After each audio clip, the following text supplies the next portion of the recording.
Hello, everyone. Welcome to Draft Day here on the Dyl Pickle Movie Network. Our Barbie draft. As you can tell, I'm in my dream house right now. I'm sitting outside my dream house, and I've got four great guests to introduce to you. But before I do, Kelsey made a great suggestion in the private chat, so I'm going to do that right now. All right, introducing first.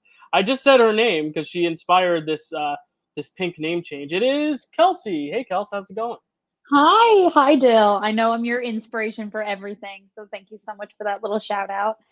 Um, how are you? How's it going? It's going well. I'm excited. Let me get everyone else in I here. love your background. Thank you. Yeah, I spent a long time You're working on my welcome. house. All right. Speaking of inspiration, two people Mhm. helped kind of create this concept for the Barbie draft, which I'll explain in just a sec. So I wanted to invite them on as well, of course, because they're two huge fans of these actors we're about to talk about. We've got fangirl Carby, aka Karly, and premiere night Barbie, Stacy. How's it going, ladies? Ooh, it's good. I'm Yes. excited. Yes, we're so close to Barbie. I can't stand it. Yeah, well, before we let's go Barbie, let's go party, we need to bring in Party Blades Webb, who is also joining the chat today. Sup, Chad or Ken or whoever Got you are. drinks. What's up? Sup, bro? You're at the beach right now? Can we record from the beach? Yeah, I think so. I Did you got bring my, your I got my rollerblades? yeah, I got my shades, I got my blades. Good. Let's party. Let's go Wow, party. I love this. Yeah, so the Barbie draft. What a fun concept. Stacy and Karly, which one of you was like the first one to bring it up? Who's It getting was I think that? me. Stacy. Stacy All right. started it. Stacy, you are the founder of the Barbie draft. Really, the it's just because it's a creator. Ryan Gosling movie I want to talk about because it Right. never gets talked about. Right, this whole draft stemmed from one movie One that Stacey movie. wanted to talk about, which is great. Yeah. We mostly all know what it is. Yes. It is. Yes, you do know. We'll what it find is. out what it is very soon. Deadpool. But let's Oh get wait, into wrong Ryan. Wrong Ryan. It's okay. Kelsey just had a Ken moment. It's okay. Let's get into the rules of the Barbie draft. There will be 5 rounds total. A random draft order will be selected by a wheel, which I have handy. It's all pink as well. The draft is snaked, meaning whoever has a fit pack pick in round 1. Sorry, I said pack because I'm thinking of all the 6-packs hidden under all our shirts because we're dolls, you know. Sorry. Everyone, you know how it snakes. What we're drafting for this Barbie draft, we're not drafting Barbie things. We're drafting the actors and creators of the Barbie movie. So we're going to be picking one film that is directed by either Greta Gerwig or Noah Baumbach. So one of them has to have directed it. 2 films featuring Margot Robbie. She doesn't need to be the star. She can be a star as long as she's in it. And 2 films featuring Ryan Gosling. Same thing. If he's in the movie, it counts. It's eligible. Though, you know, for the purposes of a draft, the bigger the part, probably the more favor you'll get when it comes to the poll. But hey, I'm not going to sway anyone's bias. If anyone disagrees, though, with the eligibility of a pick, if you think they didn't direct that or they weren't in that, which is hard to dispute, but if you do, for some reason, they could veto a pick. You need at least 3 out of 4 votes to veto in order to overturn. And please do not mention or discuss films. It's hard with, you know, actors with filmographies you want to compare. But until a film has been brought up, don't bring it up. Don't tip picks because maybe there's films that some of us weren't thinking about that you're going to inspire and you don't want to give away your draft strategy. So it's time to pick the order for the draft. Jeez. We've got the wheel right here. It's nice and pink. Can you all see it? All right, Yeah. We're just spinning for second, right? Because we all know Chad's gonna get first. So, how did you know? Oh my. Okay, that's not fair. I feel like Stacy manifested that into existence, and maybe we Yeah. should do a I reset. mean, it's not what I Okay, wanted. Hey, Chad, what would you like? Would you like to go first, second, third, fourth, or fifth, sir? Or I'm gonna Ken? throw up. Sorry. That's a good question. Let me think about this for a second. Oh shit. Is that dude drunk? Oh my god. Dude, you're so drunk. Like, sorry, this drunk guy, I gotta hold him for a little bit. It's okay. I love how he's 45. barbified. Oh, that's Is he wearing amazing. pink pants? That's awesome. Hold on. Anyways, you had a question for me. I'm sorry, I'm a little drunk too. Yeah, it's okay. So would you like to go first, second, third, fourth, or fifth?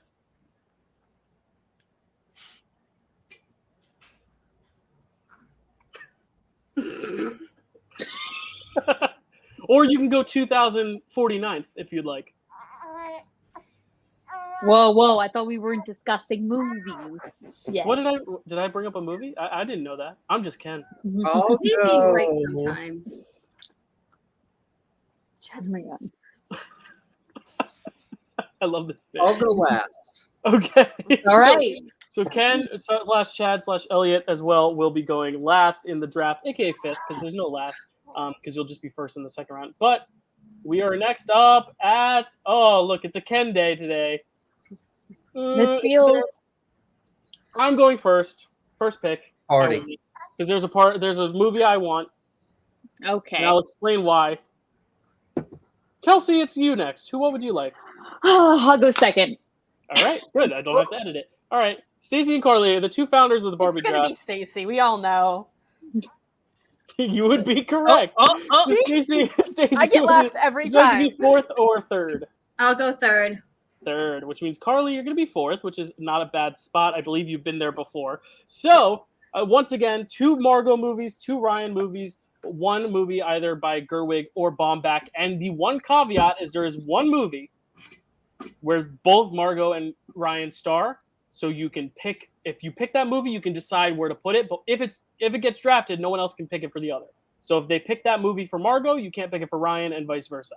But that's only one movie, because Barbie itself isn't eligible for this draft for obvious reasons. So, are we ready to commence the draft? Let's go. Pick number 1.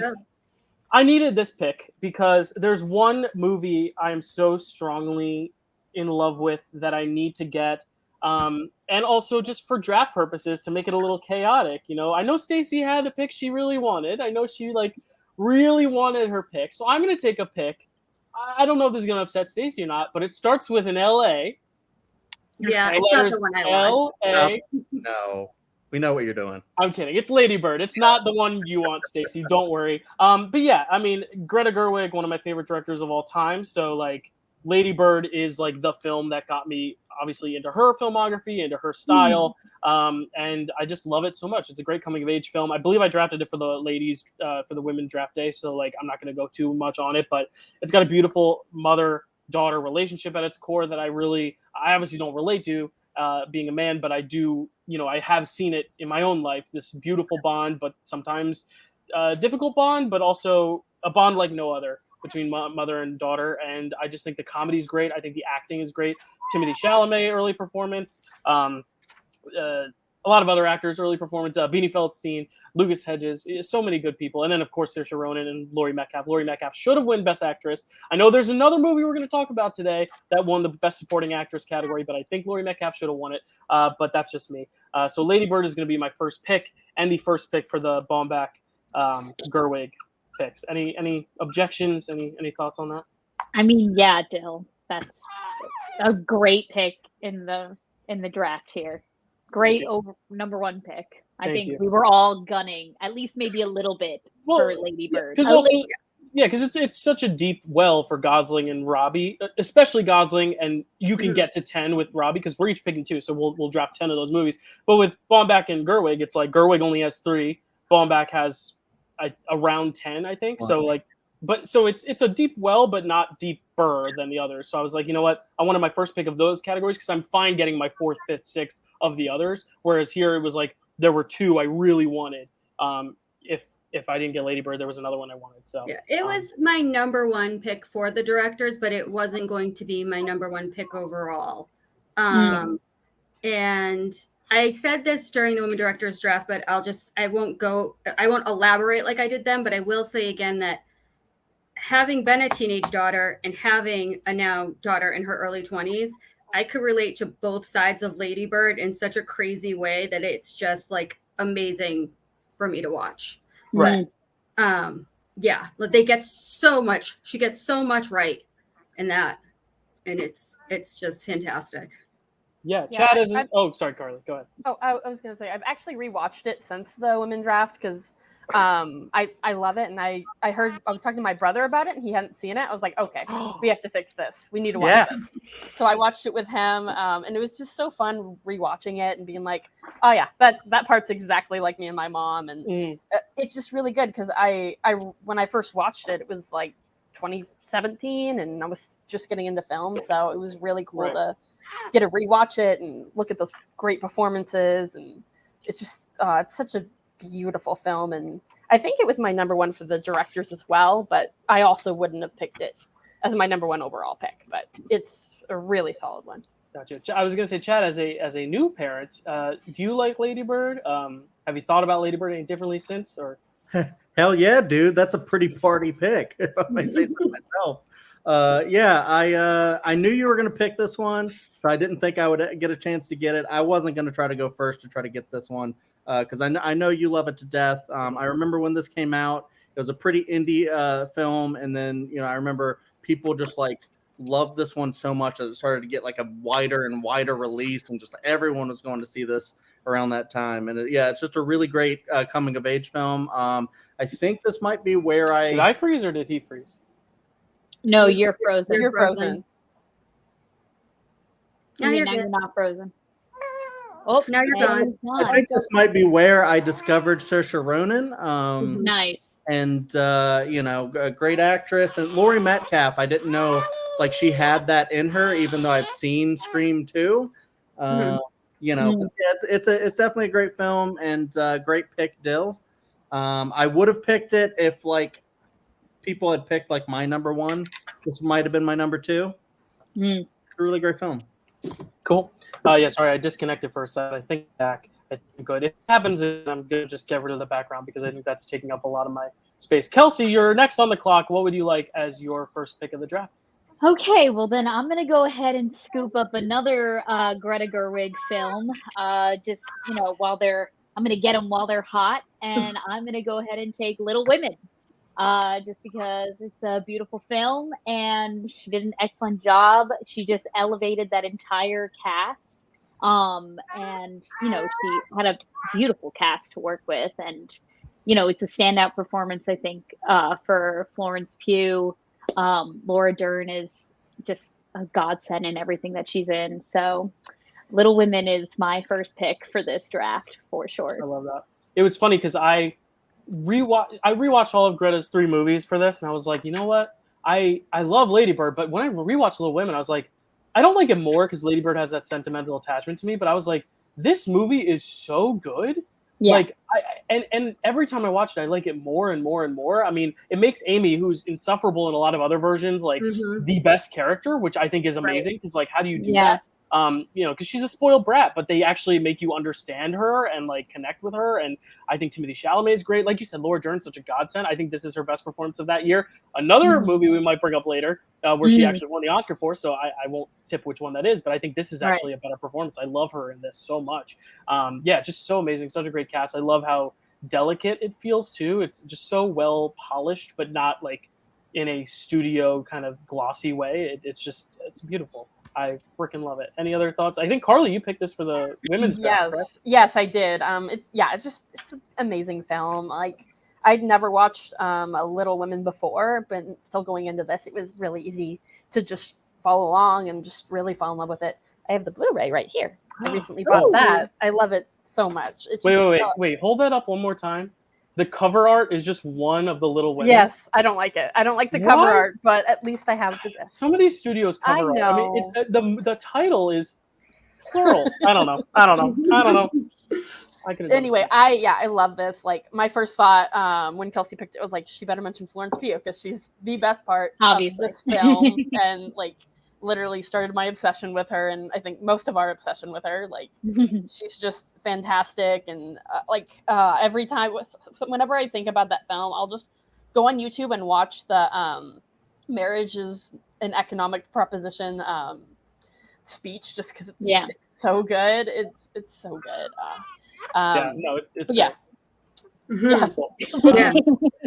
Starting Stacy, any thoughts on Little Women? Great. I came to this movie a little later than most people because I was a pretty big fan of the 90s version. And I wasn't like, oh, we don't need this. The 90s one's good enough. I was just like, oh, I know what happens. Like, I wasn't in a big rush to see the story retold again. But yeah, I mean, the 90s one is great, but this one is so great too. And what you said about Amy is so true. It floors me how likable she is. And I don't know if it's because it's Florence Pugh or if it's the directing or the combination of both is what I suspect. But oh my God, the difference is insane. And everybody's great. It fires on all cylinders, honestly. And it might be better than the 90s version. I think they're both really good. But the only I thing need to see that one again. Yeah. The only thing I think the 90s version has over it is that you can tell the order of the sisters easier. Their ages are more obvious. But the actresses are so great in Greta's that, like, I don't want to replace them just so I can see who's supposed to be older. Well, yeah, and I think it's interesting because, like, physically, you can't really tell who's older than who. I mean, you can kind of tell Emma's the oldest just because of, the way she carries herself. But that's the thing. It's like, it's not a visual thing. It's the way the actors act it that you can still tell the dynamics. Amy is the youngest because Florence Pugh acts it like a little child. Right. And it doesn't fool you into thinking she's any younger than she actually is. But for some reason you buy it, and I think that's the power of the screenplay too. They write these characters, she writes these characters so well to where, like, you get that they're supposed to be younger or older at different phases of the film, but they don't have to necessarily age them up or age them down or give them digital de-aging or cast younger actresses. They just let it be, but the writing kind of speaks for it, which I think is awesome. Yeah. Chad? Hell yeah. Another party pick. Great job, Kelsey. 2019. Great year for movies. Came out. Florence Pugh kind of just like hit the ground running. She was in this, but I loved her even more in Fighting with My Family. And she's great in this as well. Most people would say the best part. Calm down, dude.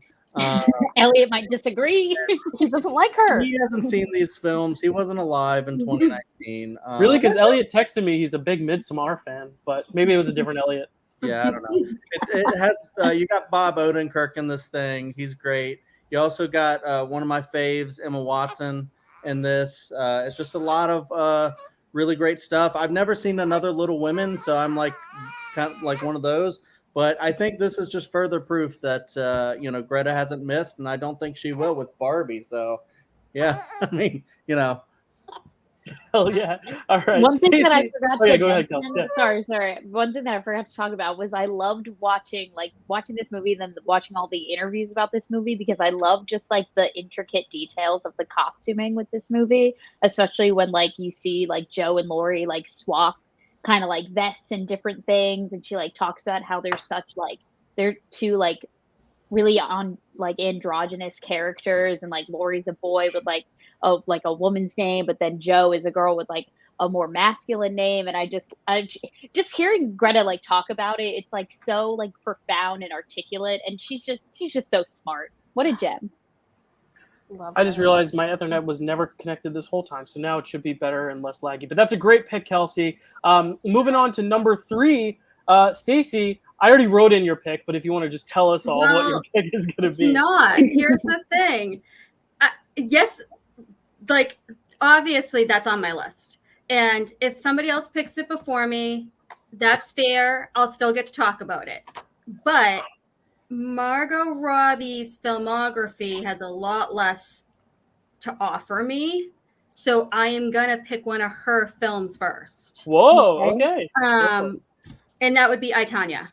Oh. Karly was ready with the Blu-ray. I knew she was gonna pick it. Well, I was early teens when the whole thing happened. I grew up a figure skater.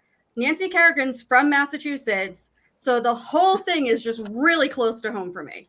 So I'm really, really excited I got this pick. I love this movie so much. Like every time I rewatch it, and I've probably seen it about 3 times, I'm like, oh my God, it's so good. It's so funny. And it's so revealing. And even like I said, I lived through it. I knew what happened, but it paints it all in such a different light than you got on the news and everything. Like you actually feel kind of bad for Tonya in this. Margot Robbie does such a great job of making her a sympathetic character, yet still somewhat of a jerk that you don't really like, but you kind of like. And I just love it. I love the movie. I love Sebastian Stan in it. Well, I love him in everything, but it's fantastic. Yeah, Stacy, this is another party pick. This was my number 1 Margot Robbie pick as well.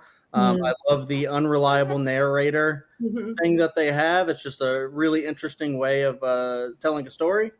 And it's extremely, extremely funny, especially if you talk about Paul Walter Hauser. I think he's incredible in this movie. Watching him in this, because I rewatched this real recently for this draft. And as some of you know, I'm a huge fan of the show Blackbird, in which he plays a very, very creepy character. And this was almost like, oh, he's laying the groundwork here. Like, I don't know if they watched this and knew he could do this Blackbird character, but like there's definitely notes of it in there, and it was nice afterwards going back because I'm so used to him just being the funny guy. So, and even just showing like all of the two guys that come in to actually do the crime, if you will. They're just a couple of idiots. So just seeing that whole sequence play out, this was just a really fun theater experience, and I need to check it out again because this is my favorite, I think, Margot Robbie film.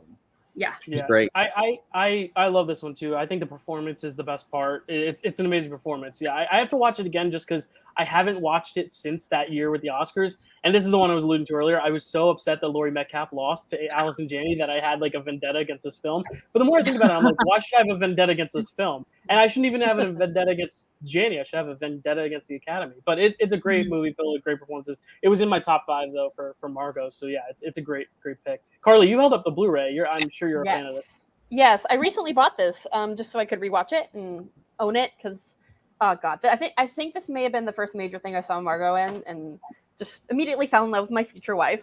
She's show your shirt. We can't see it, Karly. Oh yes, show us my your shirt a little. I was going to show it when I made my pick, but yes, Margot Robbie sorry. has all her little pictures on it. Yes, nice, she's beautiful. Look at her. I love her. I'm also going to wear this both to Barbie and Oppenheimer. So nice. Yes. As you did.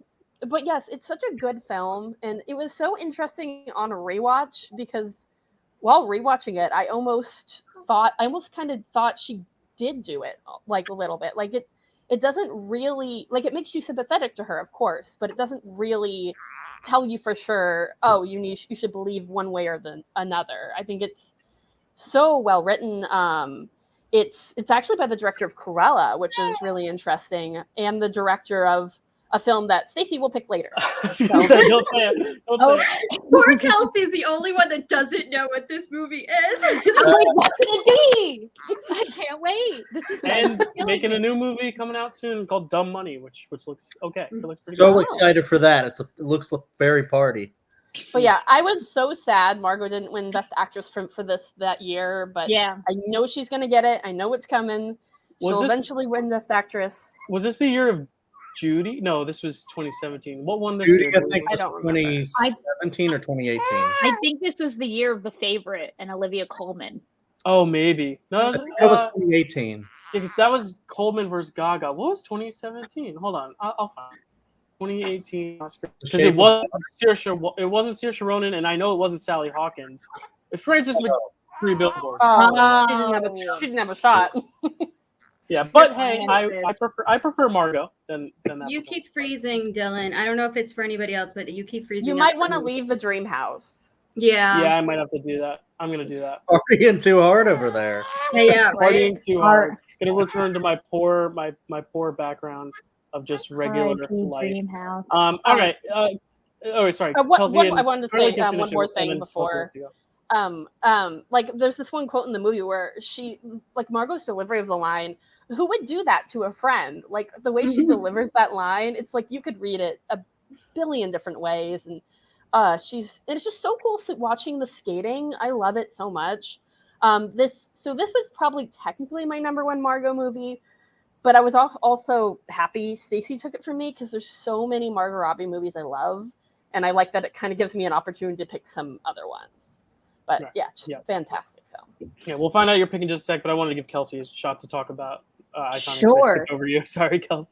I mean, this is an excellent pick. It was definitely towards the top of my Margot choices as well. I love a performance where the actor kind of has to learn a skill for the movie, because it's hard to like make something like, something you just learned look so effortless and like, something you've been doing your whole life and act on top of that. So I always like to watch those performances because I'm just like in awe of them. And obviously I feel like the standout moment in this film is when she has the breakdown in front of the mirror when she's putting on her makeup. And it's just like this, such a real like human moment. Like she really humanizes, I forget the name of like the woman she plays, but like she really humanizes her. And Tanya? Like, yes. the name of but her last name, Harding. Tanya Harding. Yeah, there we go. But yeah, and I didn't really know the story of Tanya Harding. Like I knew she was a really good ice skater, but I didn't know like what happened to her or what she may or may not have did. But yeah, it's a great pick. I'm sad to see it go, but I understand. It's okay. I was gonna say, is Party Skates Webb coming to the party too? Party Blades Webb or no? Or is he skating with Tanya? Yeah, he's skating. All right, gotcha. Only blading today, not skating. I see. We'll leave the skating to Tanya. All right, fangirl Carby. Carby Barbie, what are you going to pick for your first pick? I'm assuming it's going to be a Margot pick, but I might be surprised. I've been surprised already with Stacy's pick. So. Yes. Obviously, it's going to be a Margot pick. I'm obsessed with her. I could pick 5 Margot films, but they would get vetoed, so I won't. So there's one Margot film that I really, really want, but I don't think Chad will take it. So I'm gonna wait on that one. I'm gonna wait on that one because I know it'll be my turn soon. And instead I'm gonna pick one that I'm sure a lot of people have written down for Ryan Gosling, but I have it written down for Margot Robbie's one scene. The Big Short. Whoa! Draft day, Blindside, going with the one scene over the whole. Honestly, part of the reason I picked it is because I think it's really funny to pick it with her just having the one scene, and part of it's a great film. I need it on my board. It's so. You're picking this for Margot or for? Yes, I'm picking it for Margot. Okay, all right. Which might be a waste of a Margot pick because there's so many of hers I love, but I'm doing it. So The Big Short, I saw this, I think I saw it like 2 years ago. And my first thought after finishing it was, oh, that's just a horror movie. That's just a terrifying movie about real life events that feels like almost like the way you call a horror movie, Dyl. It's like 10 minutes after I finished it, I just kind of sat there and felt depressed. I was just like, that's not fun. It's such a well-made movie. Like I love the way they really explain all the stock stuff that I still don't really understand, but like they really try to explain it. And again, Margot's scene, she gets to have her Australian accent, which she very rarely gets in films, which is great. And like it's great. She ends her scene telling you to F off, which I also love. Like it really like makes you listen. Well, it makes other people listen. For me, I just kind of stare at her through the whole scene, and then I have to rewind to hear what she actually said. But it's just it's such a good movie and like so crushing, and like literally I have had many nightmares about that last line where they say that Michael Berry has now invested all of his everything on one commodity, water. Like it's like it teaches you so much stuff. Like it's a very heavy film, but it's so good. Like it deserves all the Oscar love that it got, and it kills me every time I watch it. Like I will never watch it again, but it's a brilliant film. Yeah, this is such a party pick, Karly. 2 different cars here, or Kel car. Basically, what we have here is we have just the one scene that Karly, I'm gonna mess it up again, has. I'm drunk. I told you. I think this is a brilliant thing because Adam McKay kind of understands, like he's gonna give you the hard hitting, like biopic of like this situation and this crazy bank situation that's going on, but he understands that no one really understands this stuff that well, so he's going to give you Margot Robbie in a bubble bath because she's extremely attractive. She's just a great actress, and she's funny. We've seen that in a lot of different movies that I won't name right now. It's just she's very, very funny. So I love this as a Margot Robbie pick. I was thinking about actually picking this as well as a Margot Robbie pick. So, you scooped it up. And I think it's fantastic. It's such a great, like, even though she's in the one scene, I think it's such an important scene because it shows Adam McKay's like humor within this thing. And like, every single time he makes like a drama type movie or something with a lot of information, like a Big Short or Don't Look Up, he's got to insert that comedy because he's the Anchorman guy. you know. So it is such a great movie that if you didn't know anything about the subject matter, it explains it to you in such great ways, like with Margot Robbie. And I adored this one when I thought it was going to be very, very boring, and it just wasn't. Cool. Yeah, I don't have much to say because I saw it when it came out, but it was like one of those things where I was just young enough to where it kind of went over my head a little bit. But I remember being entertained by it. Like, it moves really well. It's well directed, well acted. It's just I need to watch it again to like know if I actually like it or not. But Kelsey, have you seen this one? I haven't seen this one, so maybe I should check it out. Yeah. And Stacy, what about you? This was my number 2 Ryan pick.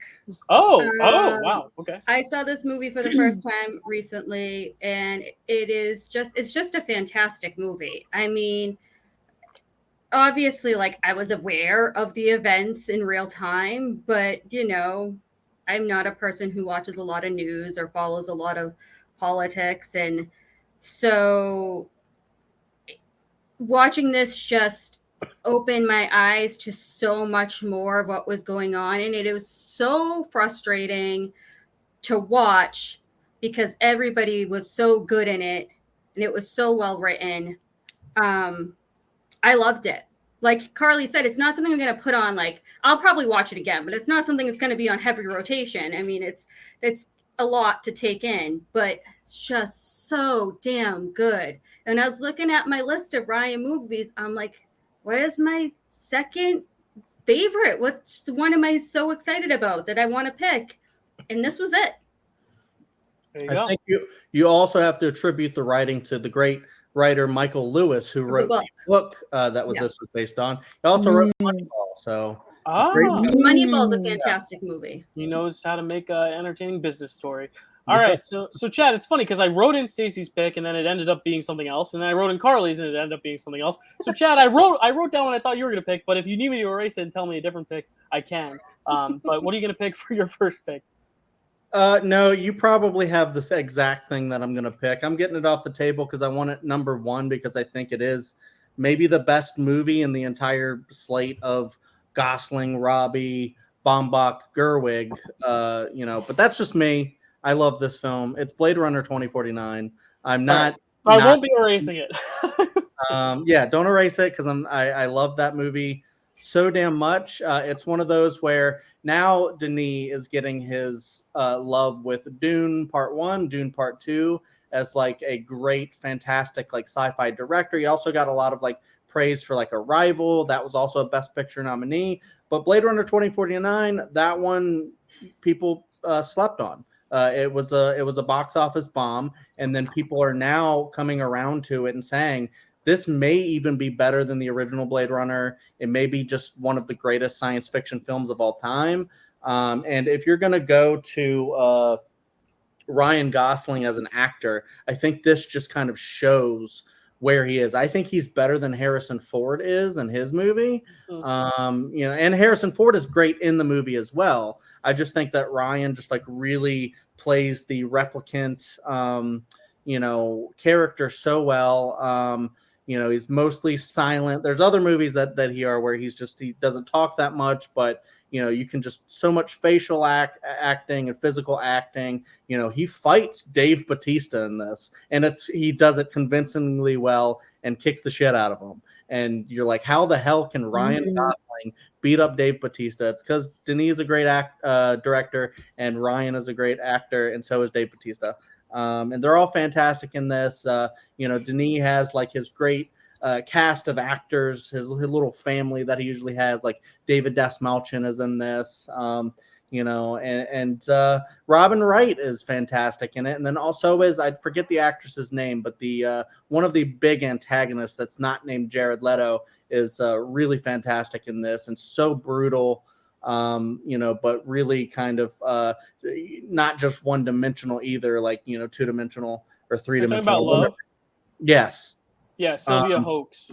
And just the freaking cinematography in this. And you've seen it with because this is remind me of the name of the cinematographer. Roger Deakins. The great Roger Deakins, who also did a lot of other Denis films like Prisoners and stuff like that. That's not eligible for this list. But, you know, Deakins just like, if you watch that movie in just like a 4K screen whatever, you're just going to be blown away because it's just one of the most beautiful movies. Oh, I forgot to mention Ana de Armas, who is freaking incredible in this as a AI. And, you know, we might end up seeing that shit become real very soon. So I think this is kind of a, you know, way ahead of its time movie, just like the original was. I love this movie. I could talk about it forever. And that's why I picked it as my number one. No, I agree. It's my number one, Ryan, as well. So I'm glad you got it because I know you love it so much, and he's one of your favorite directors. But yeah, I think it's one of the greatest science fiction films ever made. I think it's better than the original, even though the original I didn't love at the time. I didn't love it at the time, but now every time I rewatch it, I love the original more and more. But this one still tops it for me, and I just think it's so gorgeously crafted, like you said. It's just amazing. It has its own distinct personality visually that like cannot be matched by anything else. It's one of a kind. It really feels like a film like no other. And I remember seeing it. I wanted to see it opening night, and the only ticket I could get was front row center in IMAX. And I said, you know what, fuck it. And I sat right there looking up at the screen for 2.5 hours, mesmerized, and I was like blown away. You know what? It didn't matter for me. I was like just staring at it, just being consumed by this amazing cinematography. So, yeah, it's amazing. Great pick. That runtime just flies by. It so really does, and it's not a fast-paced film either. It is a slow burn, but it still moves. That's what's so interesting about it. You know, it's not an action-packed film. It's got a lot of plot, but it's you know, it moves at a leisurely pace, but you don't feel it, which is great. Or you do feel it, but you don't mind it, which I love. Any other thoughts on Blade Runner, Karly? Yeah, it's a fantastic film. I think Chad pretty much said it all. Like Villeneuve is he's like in my top 5 favorite directors ever. So of course I'm gonna love this. Like he's up there with like Gerwig and Del Toro and Gunn for me. Like he's fantastic. And like Arrival is my personal favorite of his films that he's done, but Blade Runner 2049 is really close on my list. It's fantastic. And I love how this was kind of the start of getting to see Bautista really show that he can act, like he can really act and like drama. That was really cool. I'm really happy he got that shot to shine, and I hope to see him in more. Stacy? Yeah, I agree with what you guys said. I love Dave Bautista in this so much, though. Like that opening scene, the first time I saw that, I was so blown away. Like I had pretty much only seen him as Drax at that time. And I mean, he had me tearing up, and I was just like, oh my God, like A, what a way to start a movie. And B, holy shit, he can act. Like, wow. Yeah, it's in my top 5. It would be in my top 5 probably for that scene alone, even if the rest of the movie wasn't great, but it is. So when we eventually get 25 Bautista films that we can talk about, we'll do a Bautista draft. Maybe you can snag at that. Kelsey, any thoughts on Blade Runner 2049? I haven't seen it, but I love how passionate Chad is about it. I mean, his passion alone just like sold me on to watching it. So I think I have to check it out. And I didn't spoil anything, so there you go. No, none of you did. So I'm still going in blind. All right. So Chad, you do get a back-to-back pick. Are you going to pick another Gaz, a Margot, or a Gerwig Baumbach? Yeah, I have a few Goss left in the tank. He's one of my favorite actors. Margot, a little bit less, but there are still some good heavy hitter Robbie films that I could pick.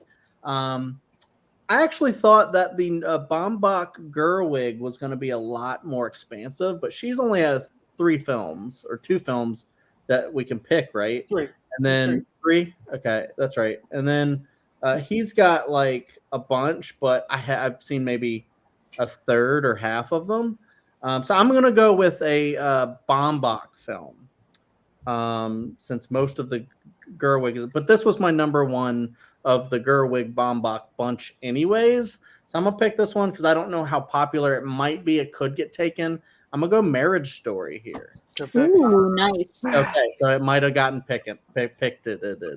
Yeah, so Marriage Story is phenomenal to me. I love this one so much. In a year, 2019, that was like such a party banger of a year that, like, you know, everything, there was like half of the slate I was like could easily be number 1 and be picked, and I still wasn't mad that Parasite won, but this could have easily won for me, and I would have been like, yeah, that makes sense. It's a great movie. It's not just the performances, but the performances are great.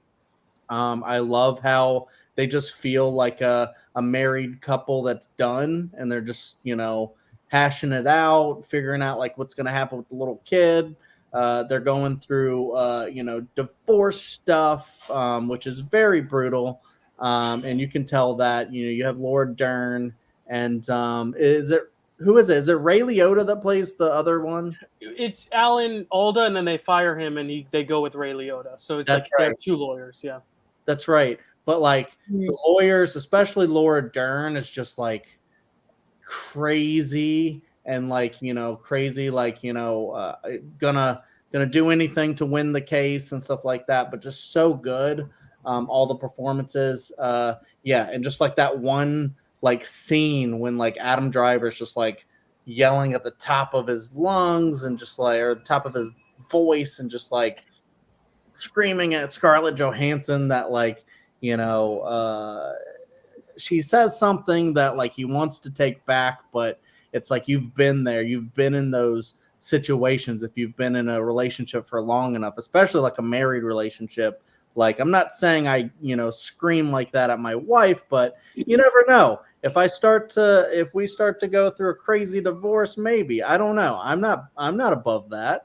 But anyways, I think it's a very real film that a lot of people could probably see themselves in if they've been through those divorces and stuff like that. And I think that's exactly the kind of films that Noah Baumbach makes, are just very real films.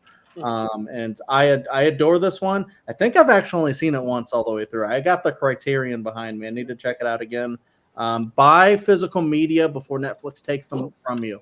Yep, they're starting to do that. They're starting to pull stuff off the streamers. So if it exists on disc, go get them. This is a great one. This was my number 1 Baumbach, even though it was my number 4 between the two of them. But yeah, it's amazing. It's great. It's Kramer versus Kramer, but I think it offers a little bit more from the kids' perspective, which I liked.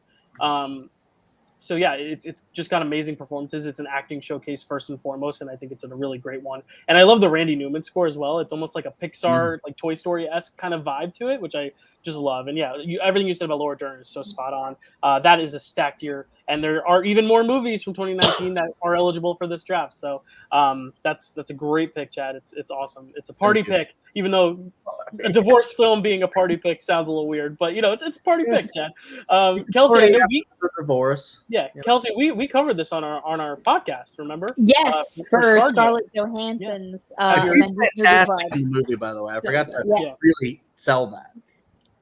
Sorry, I was just giggling that whole time because every now and then I would be listening to what you're saying, but then I would my eyes would wander to Elliot and him just like passing out in your arms, just like the bottom of the He's screen. Drunk, dude. he looks drunk. He looks like I've had a full night. Like I gotta go. Call an Uber, baby. Like literally, call that guy an Uber. Make sure he gets home safe. But it's so cute. It's such a great pick. I forgot that we were doing Noah Baumbach as well, so I didn't even have like Marriage Story on my radar. But that's an excellent pick. I loved this movie. I agree. I mean, it definitely was. I would have been fine with it winning Best Picture. I would have been fine with anybody winning Oscars for their performances. I was in an 8-year volatile relationship. It wasn't a marriage, but it might as well have been for the most part. And I found it very relatable. I found it to be a very relatable movie. I'm just going to be short and sweet because I'm going to talk a lot on my next turn. That's good. Karly, any thoughts on Marriage Story? Yes. I'm not too upset Chad took this because I wasn't going to take it next, and it's very possible Stacy would have taken it from me after that.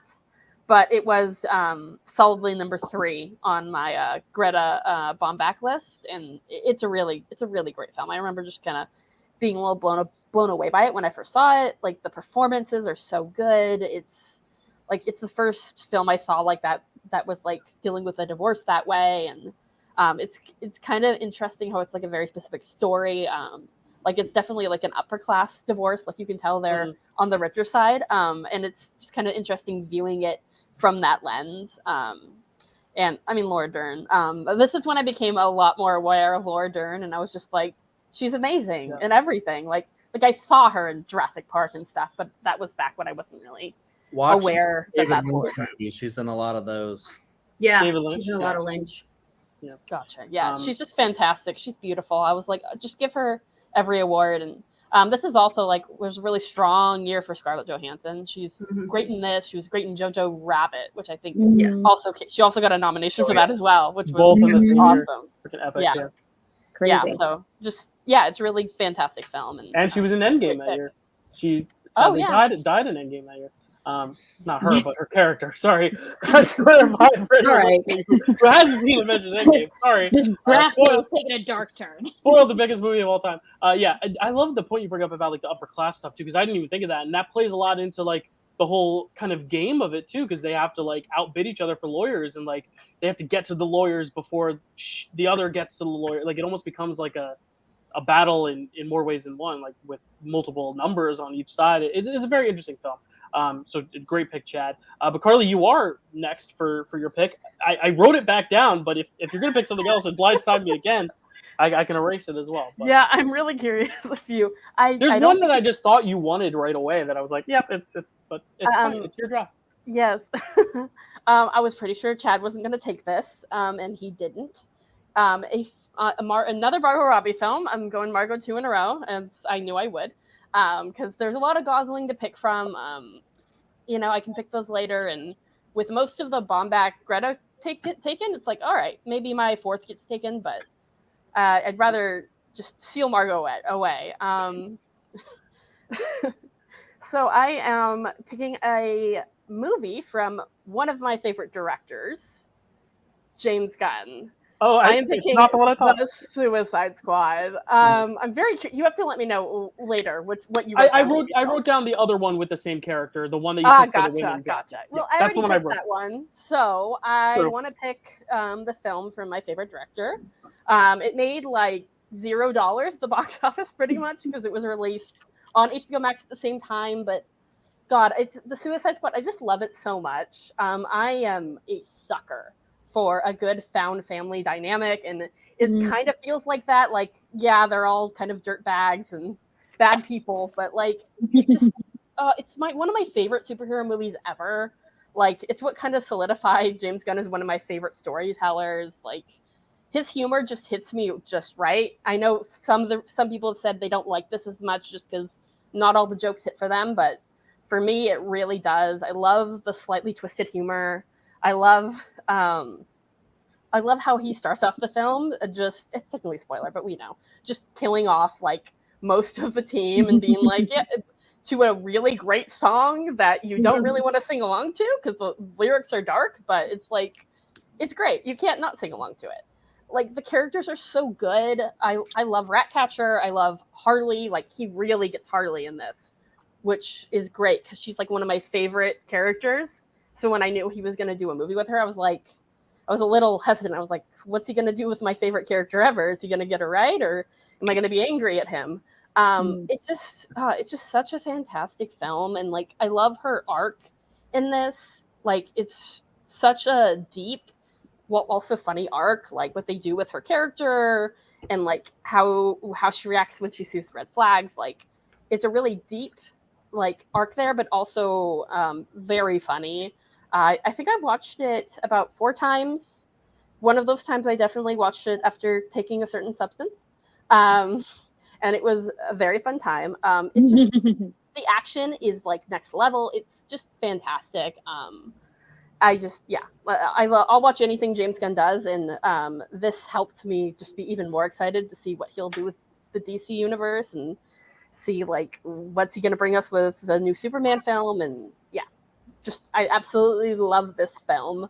And again, Margot is fantastic in it. She's fantastic as this character. And oh gosh, yes, just it's so good. I could talk about it for another 20 minutes, but I won't.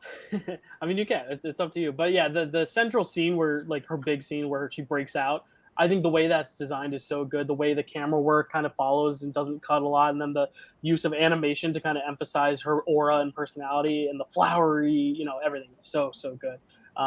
Yeah, I love it. Yeah. Anyone else? Suicide? Yeah. The Suicide Squad. Sorry. Yes. Yeah. No, not the other one. Didn't tip picks? It's No definitely, one's thinking that. definitely a party film here, Karly. James Gunn, he's a party director. He drops a lot of needles, a lot of great needle drops in the Guardians films, but in this as well.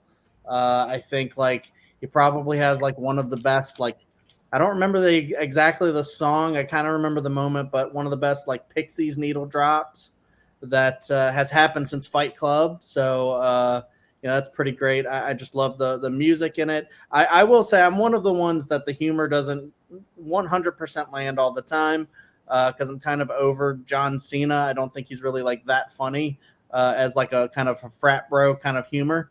But that being said, I do like a lot of the emotional stuff in this, like with Ratcatcher 2. I love David Dastmalchian in this as the Polka Dot Man. There's just a lot of really fun stuff in it. I've only seen it once. I need to check it out again at some point because it's just such a well-directed film. And it's one of those where we had Suicide Squad. Sorry to drop that, but, then you have The Suicide Squad, and I feel like this is infinitely better than the other films. So it's like one of those to where like we can see James Gunn already giving us a better version of something that came before. So maybe that's what happens with the new DCU. Yeah, that's right. They're getting rid of the E, DCU. Yeah, Stacy, any thoughts on The Suicide Squad? I like it. It's fun. I want it to be my turn now. Okay, well, let's let Kelsey talk, and then you can draft the one that I wrote for you earlier. Kelsey? All I was going to say was that everything that goes on in this movie, Margot still manages not to get lost in the sauce, and she's still a standout part of it all. Take it away, Stacy. Well, and it shows like her great action chops. Yes. Yeah, and for sure. Though I do have to say, we haven't mentioned him yet, but the greatest character, aside from Harley Quinn in that movie, Shark. and King Shark. I love King King Shark Shark with all my heart. He is my soulmate. All right, Stacy, say it. So, the movie that inspired the whole draft, my all-time favorite Ryan Gosling movie, Lars and the Real Girl. Mm-hmm. Nobody else's favorite Ryan Gosling movie, but nope. Let me tell you, Kelsey, have you seen it? I watched it specifically for this draft, and Okay, it's on my list. Good. So then I don't have to worry too much. I mean, I'll still worry a little bit about spoilers because the audience watching. But first of all, I didn't love this movie the first time I saw it. I liked it a lot. It was upon my second viewing that I started to fall in love with it. And I think every time I watch it, I figure out another piece and another layer to it, and I love it even more. There's so many layers to this movie. First of all, most people see the picture and they think it's kind of like a raunchy comedy about this guy with a sex doll. And it is not that. Right. It's so much freaking heart. Like the amount of heart in this movie, like just thinking about it, I well up. Emily Mortimer plays the world's best ever sister-in-law. Like I want to marry her when I watch this movie. She's amazing. This town that they live in, I want to exist. I want there to be a town with people this understanding and this caring and this loving to their neighbor that's just going through some stuff he's got to work out and accepting this sex doll in church and at parties and everywhere he goes.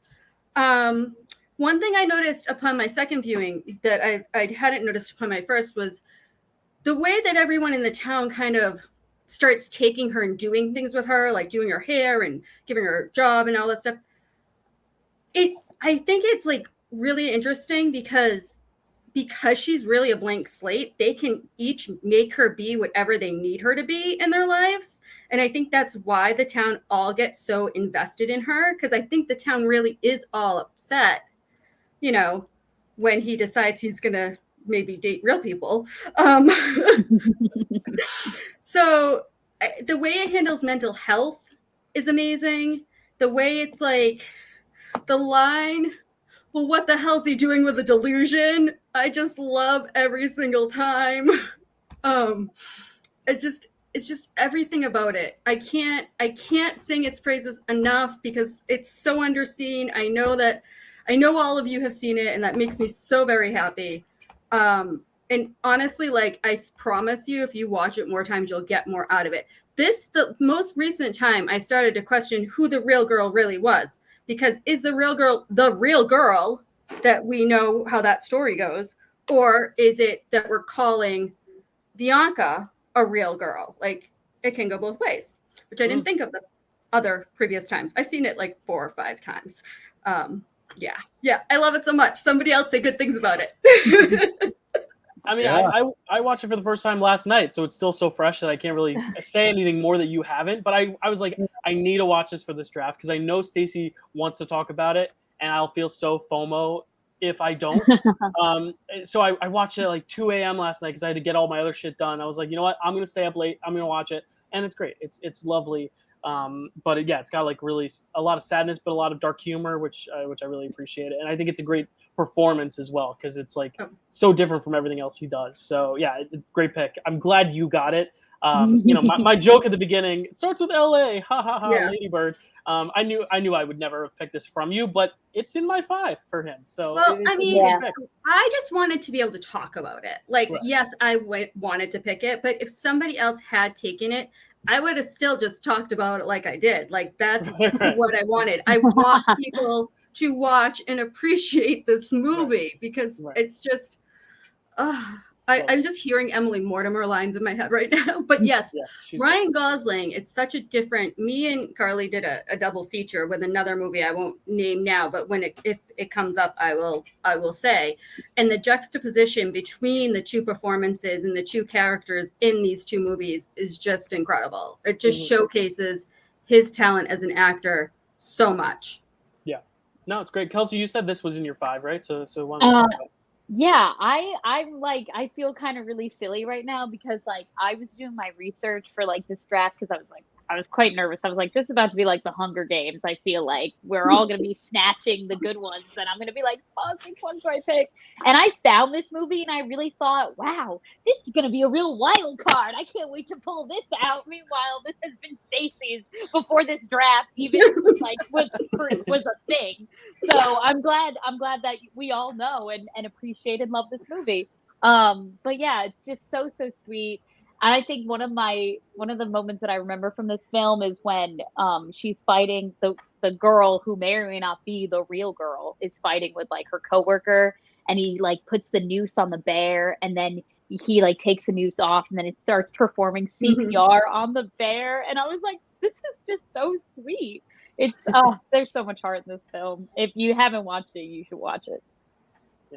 Yeah, I tried to not give too many spoilers and go too much into what is going on with him because I could just talk about that for 20 minutes, but I think that's something that people should learn while watching. Yeah, for sure. Karly, any thoughts? Yeah, I really like this film. I like how they don't it's such a compassionate look at mental health.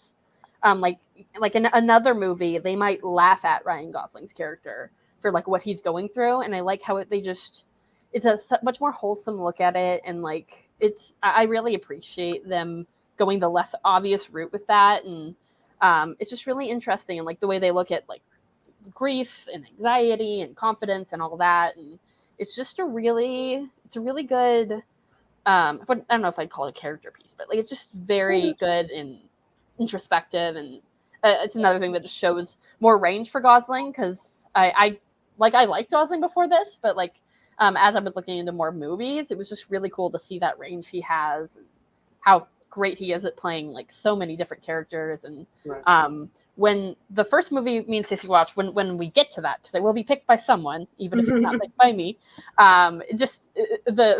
the change from characters between that one and this one is just very jarring, but like in a fun way. Yeah. Party Blades, is this a party pick? Oh, it's totally a party pick. I knew Stacy was going to pick this. I was excited for her to pick this. I actually watched this with Stacy. It was a rewatch, but it was one that where I had seen it a long time ago, so I forgot everything about it basically. And yeah, it's a very sweet film. Dylan and I, it hasn't dropped yet, but we just talked about Field of Dreams, and it's kind of a very similar situation here. It's not fantastical like Field of Dreams, but you also have like a very supportive, community that kind of like supports this idea of, not just, hey, that's a weird guy with a sex doll, but hey, that's a guy who's imbued, so much like life into this, doll character, even with Bianca. And it's just this really interesting look at that. Yeah, like what's the character where he works and she's like really sweet and you just want to see them go out? I forget her name, but she's oh god, I knew the actress last time I watched it. I was like, oh yeah, that's so someone. Huh? Is that like Chloe Sevigny or someone? No, it's It looks like her, but it's not. He was on Newsroom. The actress was on Newsroom. I knew it. I'm going to Letterboxd now. I got it. She's really sweet, and I Margot Kelly Garner. Maybe it's not who I was thinking it is then. Kelly Garner. Because I think she is Margot. I'm pretty sure that is correct. Yeah, I think it's. Yeah, Kelly Garner. Yeah, Kelly Garner. That's it. Okay. Yeah. She wasn't who I was thinking of. I was rooting for. No, it is. You're right. It is Margot. I was rooting for those two to get together. Yeah. Because she's like so sweet. I don't know. I just thought this was a really great film, and I totally 100% understand why Stacy loves it. Yeah. Well, you'll see Ryan get with Margot next week in Barbie. So there you go. All right, Kels. What is going to be your second pick here in the draft? Oh boy, it's my turn again. Oh my God, where did my list go? Oh, thank God. Okay, so I am going to take a Margot movie. I was nervous when Karly was talking before about, this character, and so I'm so glad that I get to pick the other movie that features Harley Quinn, and that this is probably my favorite Margot Robbie movie of all time, and it is Birds of Prey. Love it. Yeah, this is probably the only DC movie that I'll actually really truly watch. I've seen the Suicide Squad, but it was still like, I don't know, I still like kind of wasn't that into it. But this one I was like, okay, sign me up. If all the DC movies are like this, I'm in 100%. Spoiler alert, they're not. In my opinion, this is probably the best one ever. But I don't know.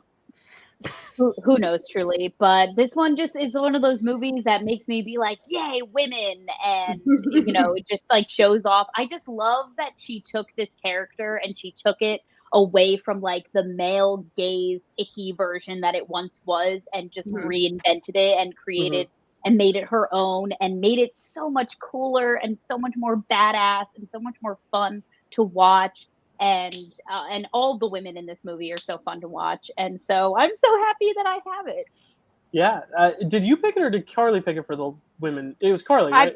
I picked it for the women draft. That's part of why I felt fine not picking it here and went a different way. Because I'm so happy you didn't pick it here. I was nervous. It's always fun to share the love a little bit. So yeah.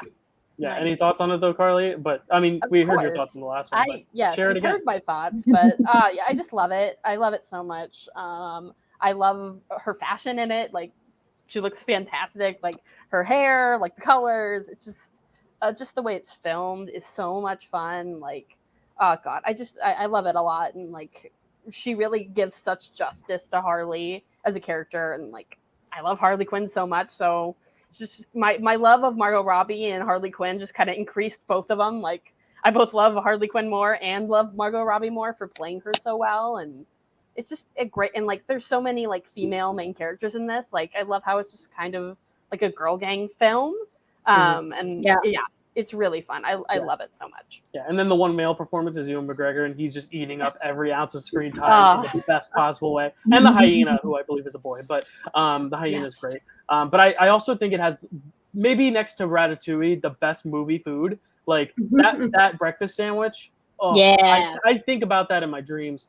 And I live in New York. We have some good good stuff for like bagels are the New York thing, but that breakfast sandwich cannot be topped. So yeah, it's great all-time movie food. There will be a movie food draft someday, just drafting meals seen in movies. It will happen because I want it to happen, maybe around Thanksgiving. But yeah, that is going to be a first rounder if I have anything to say about it. Stacy, any thoughts on Birds of Prey? I was going to bring up the hyena, and I mean, anybody who really knows me knows that one of my absolute favorite actors is Ewan McGregor. I love him. I love him in this movie. And I mean, I think I probably talked about it more on the women's draft, so I won't, talk about it ad nauseum. And mostly, honestly, I'm just going to praise him, even though Margot is great and it is a good girl, girls film. And I do love seeing girls kick ass always. But yeah, like you said, he's just chewing up all the scenery. He's so fun in it. And yeah, I'll let somebody else talk so that I don't just gush about Ewan in the Margot draft. Is this a party pick, Chad? It's a pretty party pick. This is one that I need to check out again. I don't love it as much as everyone else, but it's because I've only seen it once in the theater, and it's just one of those that I didn't vibe with 100%. As much as I am like 100% for like, crazy awesome like women kicking ass. I mean, my favorite show is Buffy the Vampire Slayer, for crying out loud. I do want to check this out because I do love a lot of the actresses in it. I love Margie. I love Journey Smollett. She was in Friday Night Lights and she's fantastic in it. I love Ewan and Mary Elizabeth Winstead, and they're fantastic as a great couple in Fargo season 3.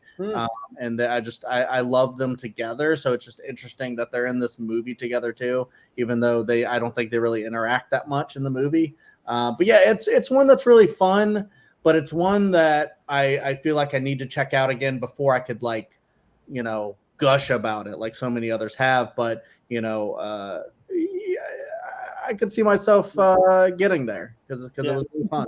Yeah, no, Mary Elizabeth Winstead and Ewan McGregor, an all-time great Hollywood couple. Like, it's up there with like Kirsten Dunst and Jesse Plemons. Just a couple I adore. Also, all right. Yeah, and I think they met from doing this film because they didn't get married till like 2022. So maybe this was the blossoming, unless they did Fargo first. I can't remember. Okay, so we're moving on. Before I do this, hold on, I have to ken myself real quick. Just Bill's got that energy down. Yeah, sorry. Just need a little blow up. There we go. So hot, dude. Most quiet blow dryer. Yeah, okay. You're welcome. Sorry, just needed to do that. Just keep everybody. I don't have the dream house, so I needed to ken myself up a little bit more. Which is ironic because I'm picking 2 Margot movies now. The first one, crazy plot twist.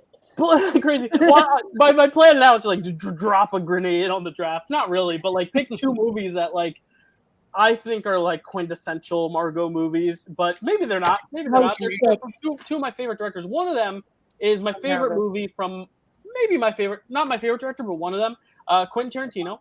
No, it is. I know. I'm sorry, Chad. Once Upon a Time in Hollywood.